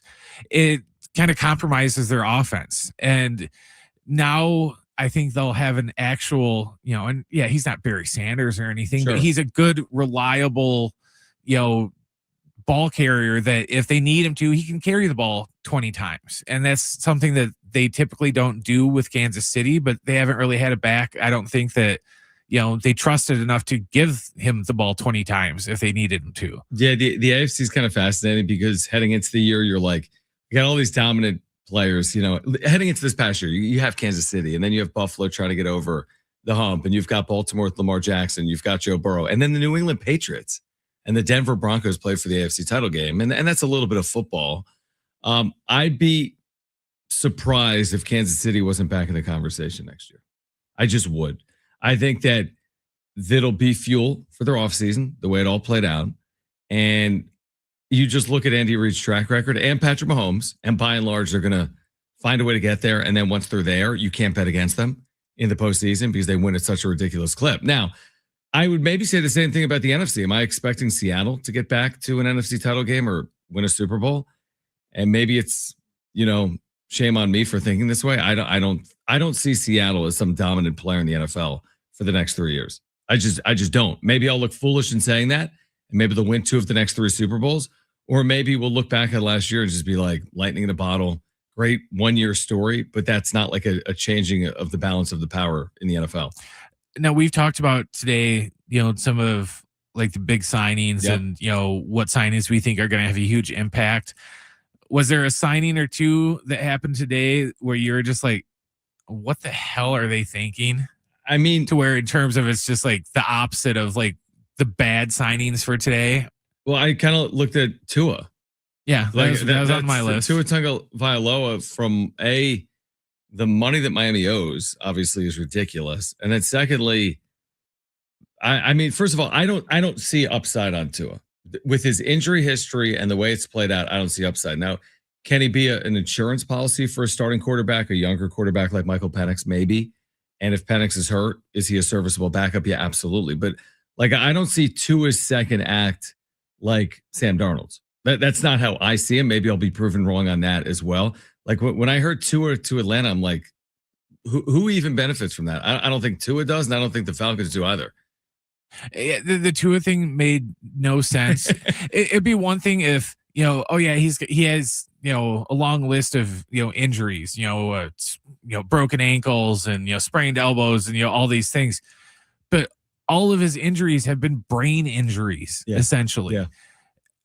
Even as a backup insurance policy, you almost need an insurance policy for the insurance policy, because just with the type of injuries he's taken, he's one shot to the head away from just being out again, to where honestly, he's one shot away from potentially never playing football again, because he's already up into the danger zone of amount of concussions he's had in his short career already. So that didn't make a lot of sense, especially since, they just released Kirk Cousins like a couple weeks ago. And that was stupid that they even signed him when they knew they were going to draft Penix. And so I didn't think that made any sense. I thought the Colts were crazy for giving Alex Pierce the $116 million contract. And I guess Sammy was telling us during the break that there was teams that offered him more, but he took less money to stay in Indy. I thought that was just crazy. A crazy amount of money for a guy who's never been a number 1 wide receiver in his life. And now he's going to get like double teamed and get so much more attention, to where I can't really see him living up to that contract. Yeah, no, that's a good one. I mean, this is the time of year, I guess, just in sports in general, when teams start throwing out money like this, that there's going to be really great signings and there's going to be terrible signings. Like that's the nature of the beast. And you better hit on them, I would say, by and large. And also when you're making these decisions, I know these teams have had time on it, because like this is the start of the new NFL year and you see all this activity, but it's not like the season ended yesterday and all these signings are playing out 24 hours later. So they've done their research, I'm sure. But you're right. There's some investments being made out there that are going to we're going to look back at some of these and be like, what on earth were teams thinking with some of these deals that have played out over the last 24 hours? Well, the Dolphins are already getting raked through the coals over the whole Tua thing. Yeah. And then you go and you sign Malik Willis to an almost $70 million contract based off of what 4 starts last year when Jordan Love got hurt. Right. It's almost like they're making the same mistake twice within like a 2-week period and they don't even know it.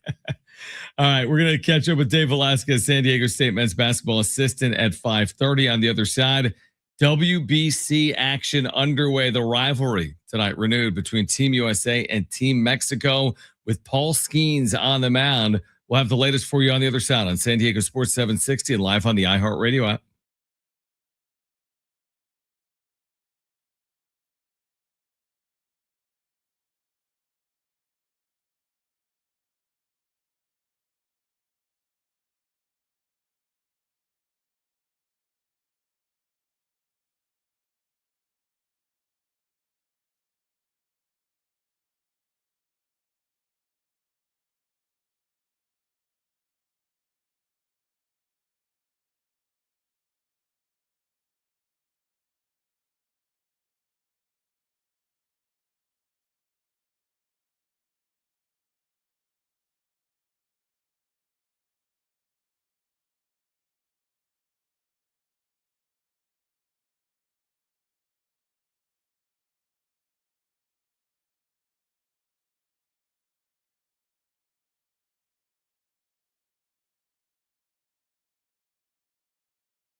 All right, Dave Velasquez, Aztec men's basketball assistant, coming up in about 10 minutes. We do remind you the new Elephant Valley at the San Diego Zoo Safari Park is now open.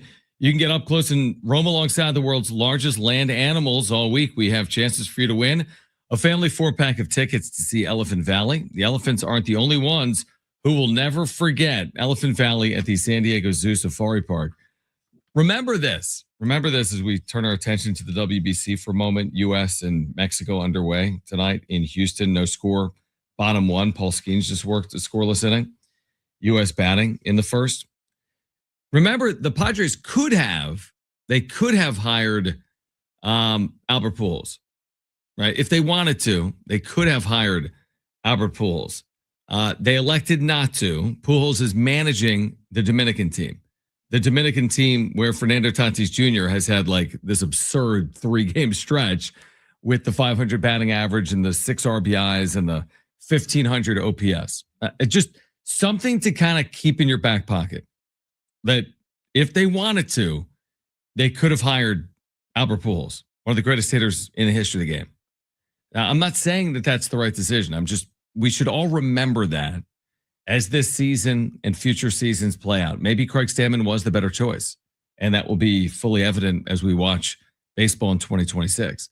Or maybe not, and that'll also become evident as we watch the course of the season. But it's not lost on me that the Padres had Albert Pujols in San Diego. He interviewed for the job, I think reportedly multiple times. Obviously has these strong relationships with players like Manny Machado and Fernando Tatis Jr. And again, this was a team that was, lacking offense. And you would wonder if Pujols could have played a role in turning that around. Now, maybe not. Maybe not. Again, just because you're a really good player in the major leagues does not mean you're a really good manager. Just because you're a really good hitter does not mean you can teach hitting. Also doesn't mean you can't. Just because you're a great hitter doesn't mean you can't teach hitting. But it's something that I find at least interesting. And I am curious if Pujols is a one-day major league manager or not, or maybe he's more a WBC manager and, he manages for a couple of weeks every couple of years and is involved in an organization. But again, they had that opportunity. One of the greatest of all time could have been their manager in 2026, but they elected to go elsewhere. It's like you said, he might just be, a WBC type of manager too. Who knows? Like a 2-week job. Look at another guy that always gets his name brought up whenever every 2 years when the Padres are looking for. It's like an election. Every 2 years when the Padres are looking for a new managers. Benji Gill. Yep. Benji Gill's been manager of Team Mexico for I think at least the last 2 WBCs. Right. So but he hasn't gotten a head job yet in the show. Yeah. So, I don't know. It's maybe they're just better suited for international play, if that makes more sense. And that's kind of why they keep getting these jobs to represent their country and manage their, respective countries' teams, but they're not getting a call from Baltimore or somebody. And it's such a different responsibility. Like managing is so all inclusive. I mean, we're talking February to October, twice a day with the media, traveling, relationships with the front office, your players. That is so all encompassing. Where this is, there's responsibilities, I'm sure, leading up to a WBC, and then you get your team in their camp, and then you play for a week or two. That's it. And you know what I mean? It's weeks of responsibility as opposed to months or years of responsibility. You could almost look at it this way and say that like Pujols and Benji Gill, when they do this, it's almost like an internship. A little bit. To where, they're not doing this because they want to be, Team USA coach for, ever for the history of the W. They're doing this as like an internship to kind of show everybody what they can do and use it as an audition for other jobs in the majors. Yeah. Also, why on earth are we hosting these games in Miami and Houston and not San Diego? Like San Diego can't make the rotation with the 3 million plus fans the last 4+ years for the Padres. It has previously been here. The only thing that comes to mind because of the shortened schedule is rain, which again is rare here. But you got to get these games in. And by playing games in America, in Houston and Miami, you can just close the roof and you can play through. And we certainly can have rain in March. But that's the only reason to me why you wouldn't be playing games in like a San Diego. I mean, I know LA's been used previously, but San Diego is like the perfect market for this. Our weather has been ridiculous here recently. And I'm watching games in like Miami for whatever reason, as if that's a good baseball city compared to San Diego. My guess is if the Olympics weren't in LA in 2 years, they probably would play games in there. But I don't think they want to put games in the LA and San Diego markets to only have games in the LA and San Diego markets again in 2 years when the Olympics roll around. That's interesting. Yeah. Again, we've seen it before at Petco. Maybe we'll see it again. You're not going to see it though here in 2026. So the update from Houston tonight, again, Team USA and Team Mexico underway. There's pool play in the WBC. There is no score in the bottom of the first inning. Paul Skeens on the mound tonight for Team USA. As I think the U.S. with a win, they're advancing, right? Out of pool play. They're absolutely advancing out of pool play with a win because they would be 3-0 overall. Yeah, it's sad news. My Chechen team of they're done. Factory workers and teachers and, Uber drivers, they're done. They're done. Right. They're not going to pull St. Peter's Elite Eight. Back to work. Yeah, exactly. All right. We'll take a timeout. Dave Velasquez on the other side as the Aztecs prepare for Thursday in Las Vegas, the Mountain West Tournament. A look back at senior night, a look ahead to Thursday's quarterfinal game for the Aztecs, as they'll need to win 3 games in 3 days to win the Mountain West Championship in their final year in the league. This is San Diego Sports 760. We are live on the iHeartRadio app.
This report is sponsored by Anderson Plumbing, Heating, and Air. As expected, it was a crazy day of free agency in the NFL today. Just some of the moves. Just former Jaguars running back Travis Etienne Jr. He signed a 4-year deal with the Saints. The Saints also signed a 4-year deal with former Bills guard David Edwards. The Colts re-signed wide receiver Alex Pierce and then traded wide receiver Michael Pittman Jr. to the Steelers. Green Bay backup quarterback Malik Willis signed a 3-year deal worth just under $68 million with the Finns. Kenneth Walker, the third Super Bowl MVP, he signed a 3-year deal with the Chiefs. The Chiefs also found out today that Travis Kelce will return for another season. Wide receiver Mike Evans signed a 3-year deal with San Francisco that's worth up to $60 million. And wide receiver Rashid Shaheed is going to stay put in Seattle. He's not going anywhere. Thursday, the Aztecs are in the Mountain West Conference tournament. Our pregame coverage with Fletch will begin at 5 o'clock, and John will have the tip a little after 6. Choosing the right home service company isn't just about fixing what's broken. It's about trusting who's in your home. That's why homeowners count on Anderson for friendly professional service that keeps everything running right. Visit AndersonPHA.com.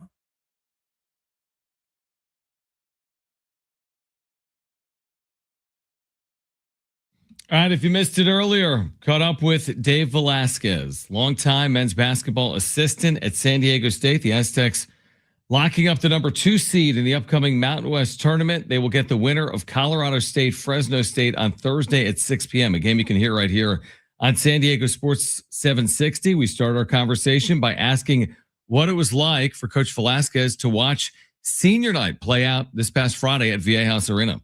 Yeah, it was special. It's always nice to have a senior night where you end with a win, and especially with a game that was so exciting and, fun game to watch, fun game to be a part of, frustrating at times, like always as a coach, but, just a fairly, exciting game with the UNLV team who's playing so much better. I mean, they had just come off beating the first place team, Utah State, by 27 at home the game before. So they have gotten better throughout the season. And obviously we saw with the talent of some of their players, they can really score the ball. They're athletic. Hard for you on both ends of the floor. So happy where our guys got it done. And, and obviously, I think back to my own senior night and how emotional it was. And I wasn't even out there running around playing that night because we had a game we had to win, and Coach Fisher didn't start me on senior night. The same way with Cameron Lewin kind of, situation. So, but just a really emotional night. And guys like Miles Bird, you got to go back. He's part of our Final Four team. He's going to get his degree from San Diego State and make whatever decision he has for his own future, and we'll support him whatever way, whatever he does. And then Reese Waters is someone that we've known for a very, very long time. I mean, I've known Reese since he was in 8th grade, freshman year of high school. It's coached by Tony Bland at St. Bernard's High School in Los Angeles. And so, I mean, just like, it really felt like he was always a part of the Aztec family. I remember watching him play at USC saying, I hope this doesn't go as well as it's looking right now so he could be an Aztec one day. And he's been awesome for us. I mean, his first year playing with us, came off the bench, went to a Sweet 16. And then, who knows what this year's, the book's not closed on this year going into this conference tournament this weekend. Yeah, we're looking forward to it. Again, it gets underway for the Aztecs Thursday night against either Colorado State or Fresno State. We'll get into that in a moment.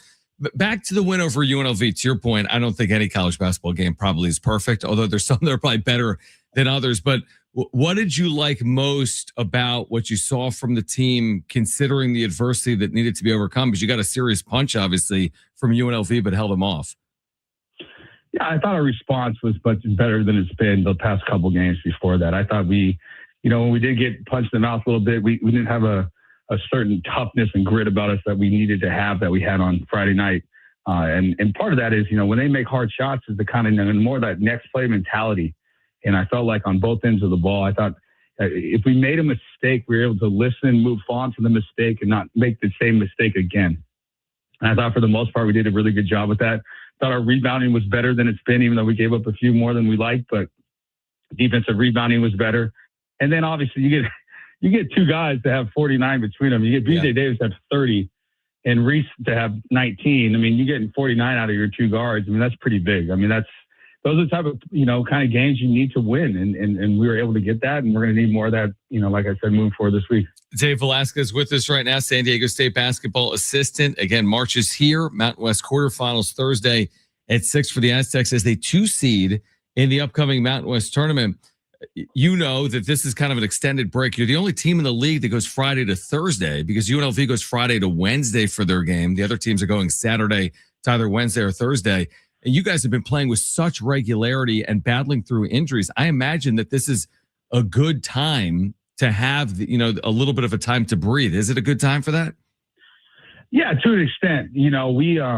We practiced today. We had, I don't want to necessarily call it a boot camp type defensive practice, but definitely a higher intensity than you usually would around this time of year because we needed it, and that's what's the best decision for the team in our minds as coaches was we had 2 full days off. They all came in and got rehab this weekend. We had no basketball at all. And so when we got on the floor today, we were able to really get a lot out of guys. Miles Bird's not limping as much as he's been with the injury that, that happened a few games ago. Reese Waters' ankle is still bugging him, but it's not to the point where he couldn't go. And then, Magoon and him getting back into, better shape and dealing with all the injuries he's been dealing with. It's been good. Today's practice was very telling of a team that's connected, a team that really wants to go this week, and a team that has a chip on their shoulder and still has something to prove on this season. And this is going to be a great weekend for us to clean up some of the things we need to clean up, and it starts on the deepest end of the floor. So take me through preparations for a conference tournament because nobody's been better than San Diego State over the years. Obviously under Dutch, 7 championship game appearances in the first 7 years and 7 out of 8 overall. What is the preparation like? I mean, you truly don't know your opponent until later on Wednesday night because Fresno State will play Colorado State. So obviously it's more about you, I would imagine, right now on a Monday. But how do you turn your attention and how do you prepare without knowing an opponent until 22 hours out? It's interesting you say that because to me, I just feel like we've been doing the same thing year after year. Yeah. I only know this one way, John, which is you spend Monday on the foundation. You spend Monday on what is something that you're going to have to do every single game, night in, night out. It does not matter who you play.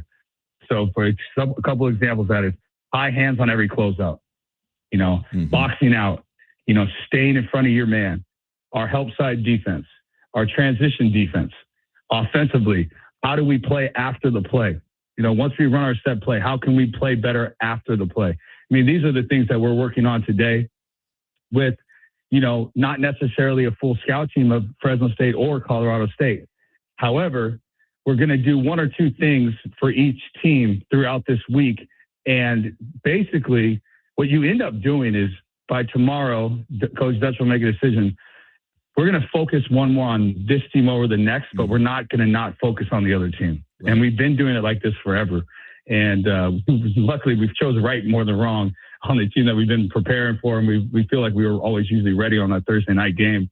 So this will be no different this year. And there's definitely some things that are a little unique about each team and that we'll cover. And it won't be as exhaustive of a scouting report at practice or a focus just on one team. It'll be a little bit of both with maybe a tad bit more emphasis on the team that Coach Dutcher thinks will win.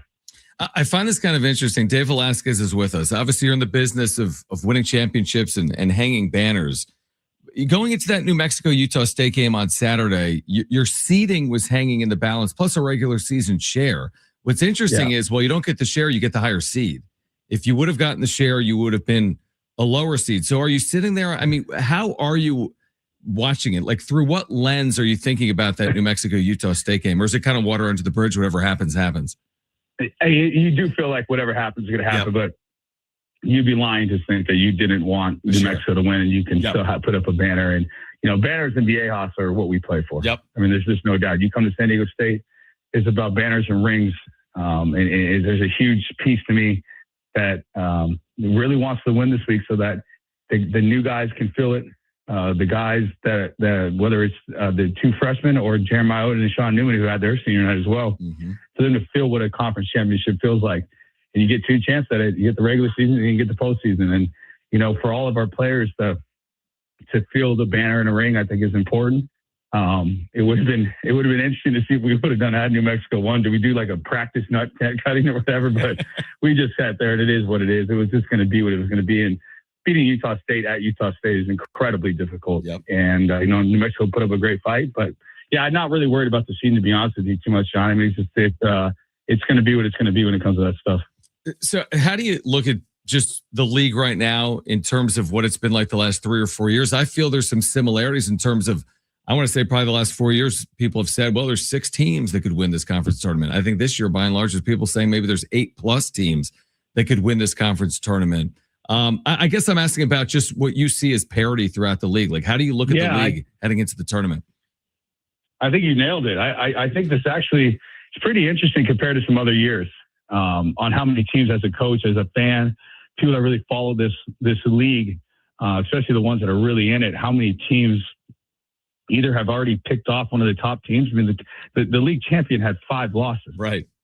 You know, and so that's usually not very common. You know, the second thing is, you know, with some of these teams some of the guys are getting healthy. You know, like you look over at Grand Canyon, a kid like Caleb Shaw, who's one of their better defenders, he played on Saturday. Right. You know, he played against Fresno State. So it just depends, but the talent in this league is incredible. How many teams have won one game and lost the other, how many times they've split. It's impressive. And then you got a team like UNLV who's on their home floor, who swept the league title. I mean, the champions, you know, the regular season champions, they swept them. Yeah. It's Utah State. So, you know, it is. I think that, you know, it's across the board that anybody can win this week. And we all have to just be ready. It's a really one game at a time. And I know it sounds so cliche, but that's the way we've always approached it. I guess a final one. I remember Miles Bird, I think, was with me post-game. It was either senior night or the game before. And he's like, I still remember last year because I felt kind of bad because Dutch had made a championship game 7 consecutive years. And we lost in the quarterfinal against Boise State.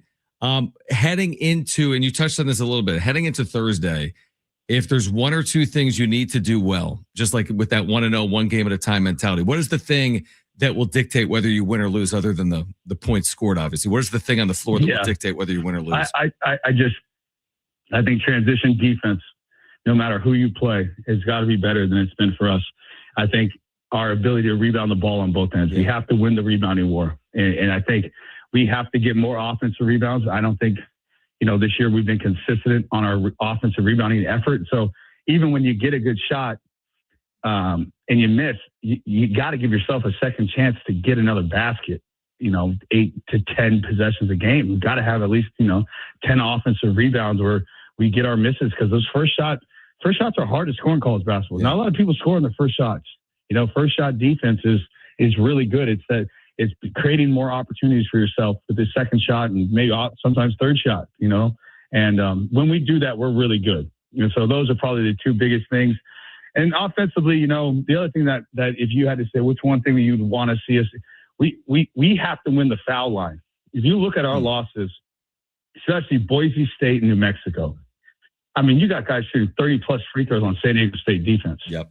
That ain't really San Diego State defense to me. If we're putting the team in the line 30+ times, you know, and so it's not just the rebounding and the transition defense. It's also our ability to not foul, and then at the same time we have to go get fouled. We have to get to the plate and play off 2 feet and show the ball and use our shot fakes and use our pass fakes. And if we do that, if we can win those rebounds, we can win the free throws. I bet you if you go back and look at our stat sheets, we probably won more than 95% of our games if we're able to just do those 2 things. Final time in the Mountain West tournament for San Diego State, believe it or not, beginning Thursday at the Thomas and Mack against either Colorado State or Fresno State at 6 p.m. And you can hear it right here on 760 if you're not out in Vegas this weekend. But Coach, always appreciate it. I will see you later this week in Las Vegas, and thanks for taking time for us. Thank you for having me. Go Aztecs. Dave Velasquez, again, longtime Aztec assistant. We'll take a timeout. Brent's back page is on the other side. This is San Diego Sports 760. We are live on the iHeartRadio app.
All right, final time here on San Diego Sports 760. John Schaefer, Brent Sperry, watching some Team USA, Team Mexico. USA just had a player thrown out at home plate. Roman Anthony, maybe, in the second inning. So no score between USA and Mexico tonight. Pool play of the WBC. And just as I say no score, is there a score? There is not. There's a deep fly out by Bobby Witt. And they've played 2 innings in Houston. Team USA and Mexico are scoreless tonight in pool play of the WBC. All right, it is that time. Let's get to it.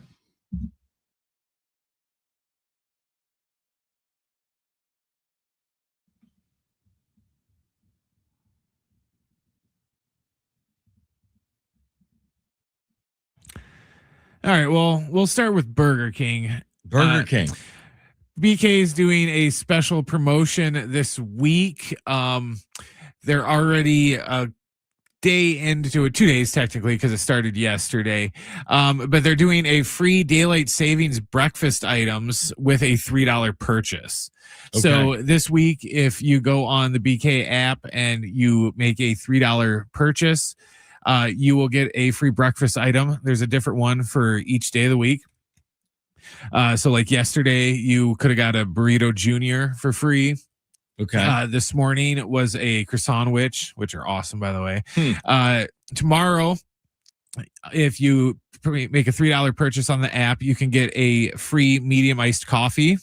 Tomorrow, Wednesday, you can get a free 5-piece French toast sticks. Thursday is a large hash brown. Friday, you can get a free sausage, egg, and cheese biscuit. And then Saturday is going to be the last day. Saturday, you can, this is for breakfast, remember. You can get a free Hershey Sundae pie or cinnamon apple pie. For breakfast. For breakfast, for your dessert, for your free items. So, all right. If you have the BK app or the Burger King app, you can, and you do get up early enough to eat breakfast, you can get a free breakfast item each day this week if you spend at least $3 in the app. Well, when you say get up early enough for breakfast, what's the time on this? They're usually like 10:30. They'll cut you off for breakfast. Not too early. You always say that until you have to be there by 10:30, and then you're just like, wow. You're like, man, the morning flew by. That's funny. Yeah. That's funny. All right. What else you got? Let's see. We'll do the other food item. Would you ever eat a ice cream cone dipped in butter? No. Would you? I'd maybe try it.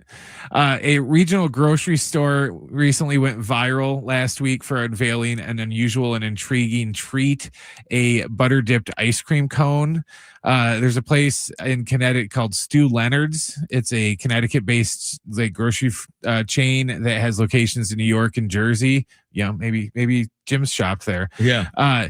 But they had a video of an employee taking a vanilla soft serve cone and then they dipped it in a melted bowl of Stu Leonard's brand butter. No, I'm not doing that. Yeah. And as you can imagine, the internet lost their mind, of course, with varying reactions from, why? Just shock to throwing up in their mouth. Some of the comments that some people said, one lady said, quote, "My son just said to me in awe, 'We don't even do that in Wisconsin.'" One person wrote. Another person wrote, "Just because you American doesn't mean you America should." That's funny. I mean, I feel like butter has very specific applications for me, which means you're keeping it away from ice cream cones. For one, toast. My heart just aches thinking about eating that. That's my only thing with it. Yeah. But it seems like one of those hokey things that they would do at like a state fair. Yeah. Definitely. You know how every year at the state fair, it's like, find something that you would never ever in your life deep fry, and we're going to deep fry the hell out of it. And that's going to be the big thing. They did that with butter the one year. There's deep fried butter. It's like, oh, well, what's with it? Nothing. It's just a stick of butter and we deep fried it. Eat it, fatties. So you're not on board for ice cream dipped in butter? No, not at all. Yeah. That's kind of, for me, that's repulsive. Honestly, I would take a bite of it, but I would honestly hope that I hate it. Yeah. Because if you like it, it's amazing. Well, see, that's why I would hope that I hate it, because otherwise then I'm going to have a heart attack within like 3 weeks of drinking melted butter and ice cream. Yeah, I'm not doing that. Then finally, John, we've been talking about the San Diego Zoo Safari Park because we're giving away passes for the elephant thing. Well, today they announced that there was a birth of 4 cheetah cubs at the safari park. Okay. They're the first to be born at the park since 2020. The 4 male cubs were born on January 24th, but they said the news, they just released them out in there. So visitors will now get a chance to see the cubs as they emerge from their private den as part of the park's ultimate safari experience. So, if you're one of the lucky people this last couple weeks that won, passes to go to Safari Park there, you can see the cubs. You're going to have a chance to. It's going to be kind of like it's always the risk when you go to a zoo of, hey, look, there's the bear. Is it going to come out of its cave while we're here? Yeah, exactly. So they're there. It's just a matter of if you're going to get lucky enough to see them pop out of their den. So we kind of have we kind of have everything at the zoo. Because at the other zoo, like the San Diego Zoo, not the Safari Park, the zoo, we have pandas. Like that's kind of a big deal. All right. And then at the Safari Park, we've got Elephant Valley. Now we've got cheetah cubs. Like if there was ever a time to hit up like both of the zoos, this is the time to hit up both of the zoos. You got Elephant Valley with I don't even know how many elephants. Lots. I saw again something on the world news and it was impressive. Like seriously, it was really impressive. And now you got these cubs that were born. And then you got the pandas that have been hanging out here for, I don't know how long now, a year or two, maybe longer, 2+ years, something like that. So this is it's like I'm breaking news to San Diegans. I'm like, this is a zoo lover's dream, but everyone already knows that. And it's one thing to have the zoo. It's another thing to have the animals you want to see because pandas, again, they were here, then they were gone. Now they're back. Now they've always had elephants, but now we're getting more elephants. So yeah, this is a great place to be if you like zoo animals, which I do personally. And cheetah cubs are essentially big kittens. So yeah, I don't know if I would say that in terms of bringing them home. Well, no, but in terms of looking at them, people like looking at kittens and puppies. So this is the same thing, only if your kitten could scratch your face. It is amazing how you're right. House cats look identical to big cats, but big cats are not messing around. And honestly, house cats aren't either sometimes. Some house cats are wild. Well, I think that'd be one of the cooler things to see out of the safari park too is, I always rip on, I know you love the pandas, but I always think they're boring because they just sit there on their ass and eat bamboo all day. They don't actually do anything. You go to safari park and I could watch cheetahs run around all day because those things are so damn fast. That's one thing that you can't see at the zoo. You can go see cheetahs at the zoo, but you can't see them run around with a big field and stuff. Just go nuts so you can actually see how fast they actually are. Yeah, that's a good breakdown of the zoo by us. It's a very good breakdown. And like you said, we actually have been giving away passes and we did it today. So I'm assuming we'll do it throughout the rest of the week. Elephant Valley at the San Diego Zoo Safari Park is now open. So make sure to check that out again here in San Diego. All right, really good week of shows lined up for you. As again, I'll be off for Vegas on Thursday. San Diego State will be playing Thursday night against the winner of Colorado State and Fresno State. So a big week for the Aztecs. And of course, we've got the latest for you from Padres spring training and NFL free agency and more here in San Diego sports. If you missed anything today, you can go to sportsSD.com or the iHeartRadio app or iTunes or TuneIn Radio or Spotify. And if you're listening to us on podcast, you can leave a review as well. For Sammy Long, who was here earlier, and Brent Sperry, I'm John Schaefer, and you are listening to San Diego Sports 760. We're live on the iHeartRadio app. See you tomorrow.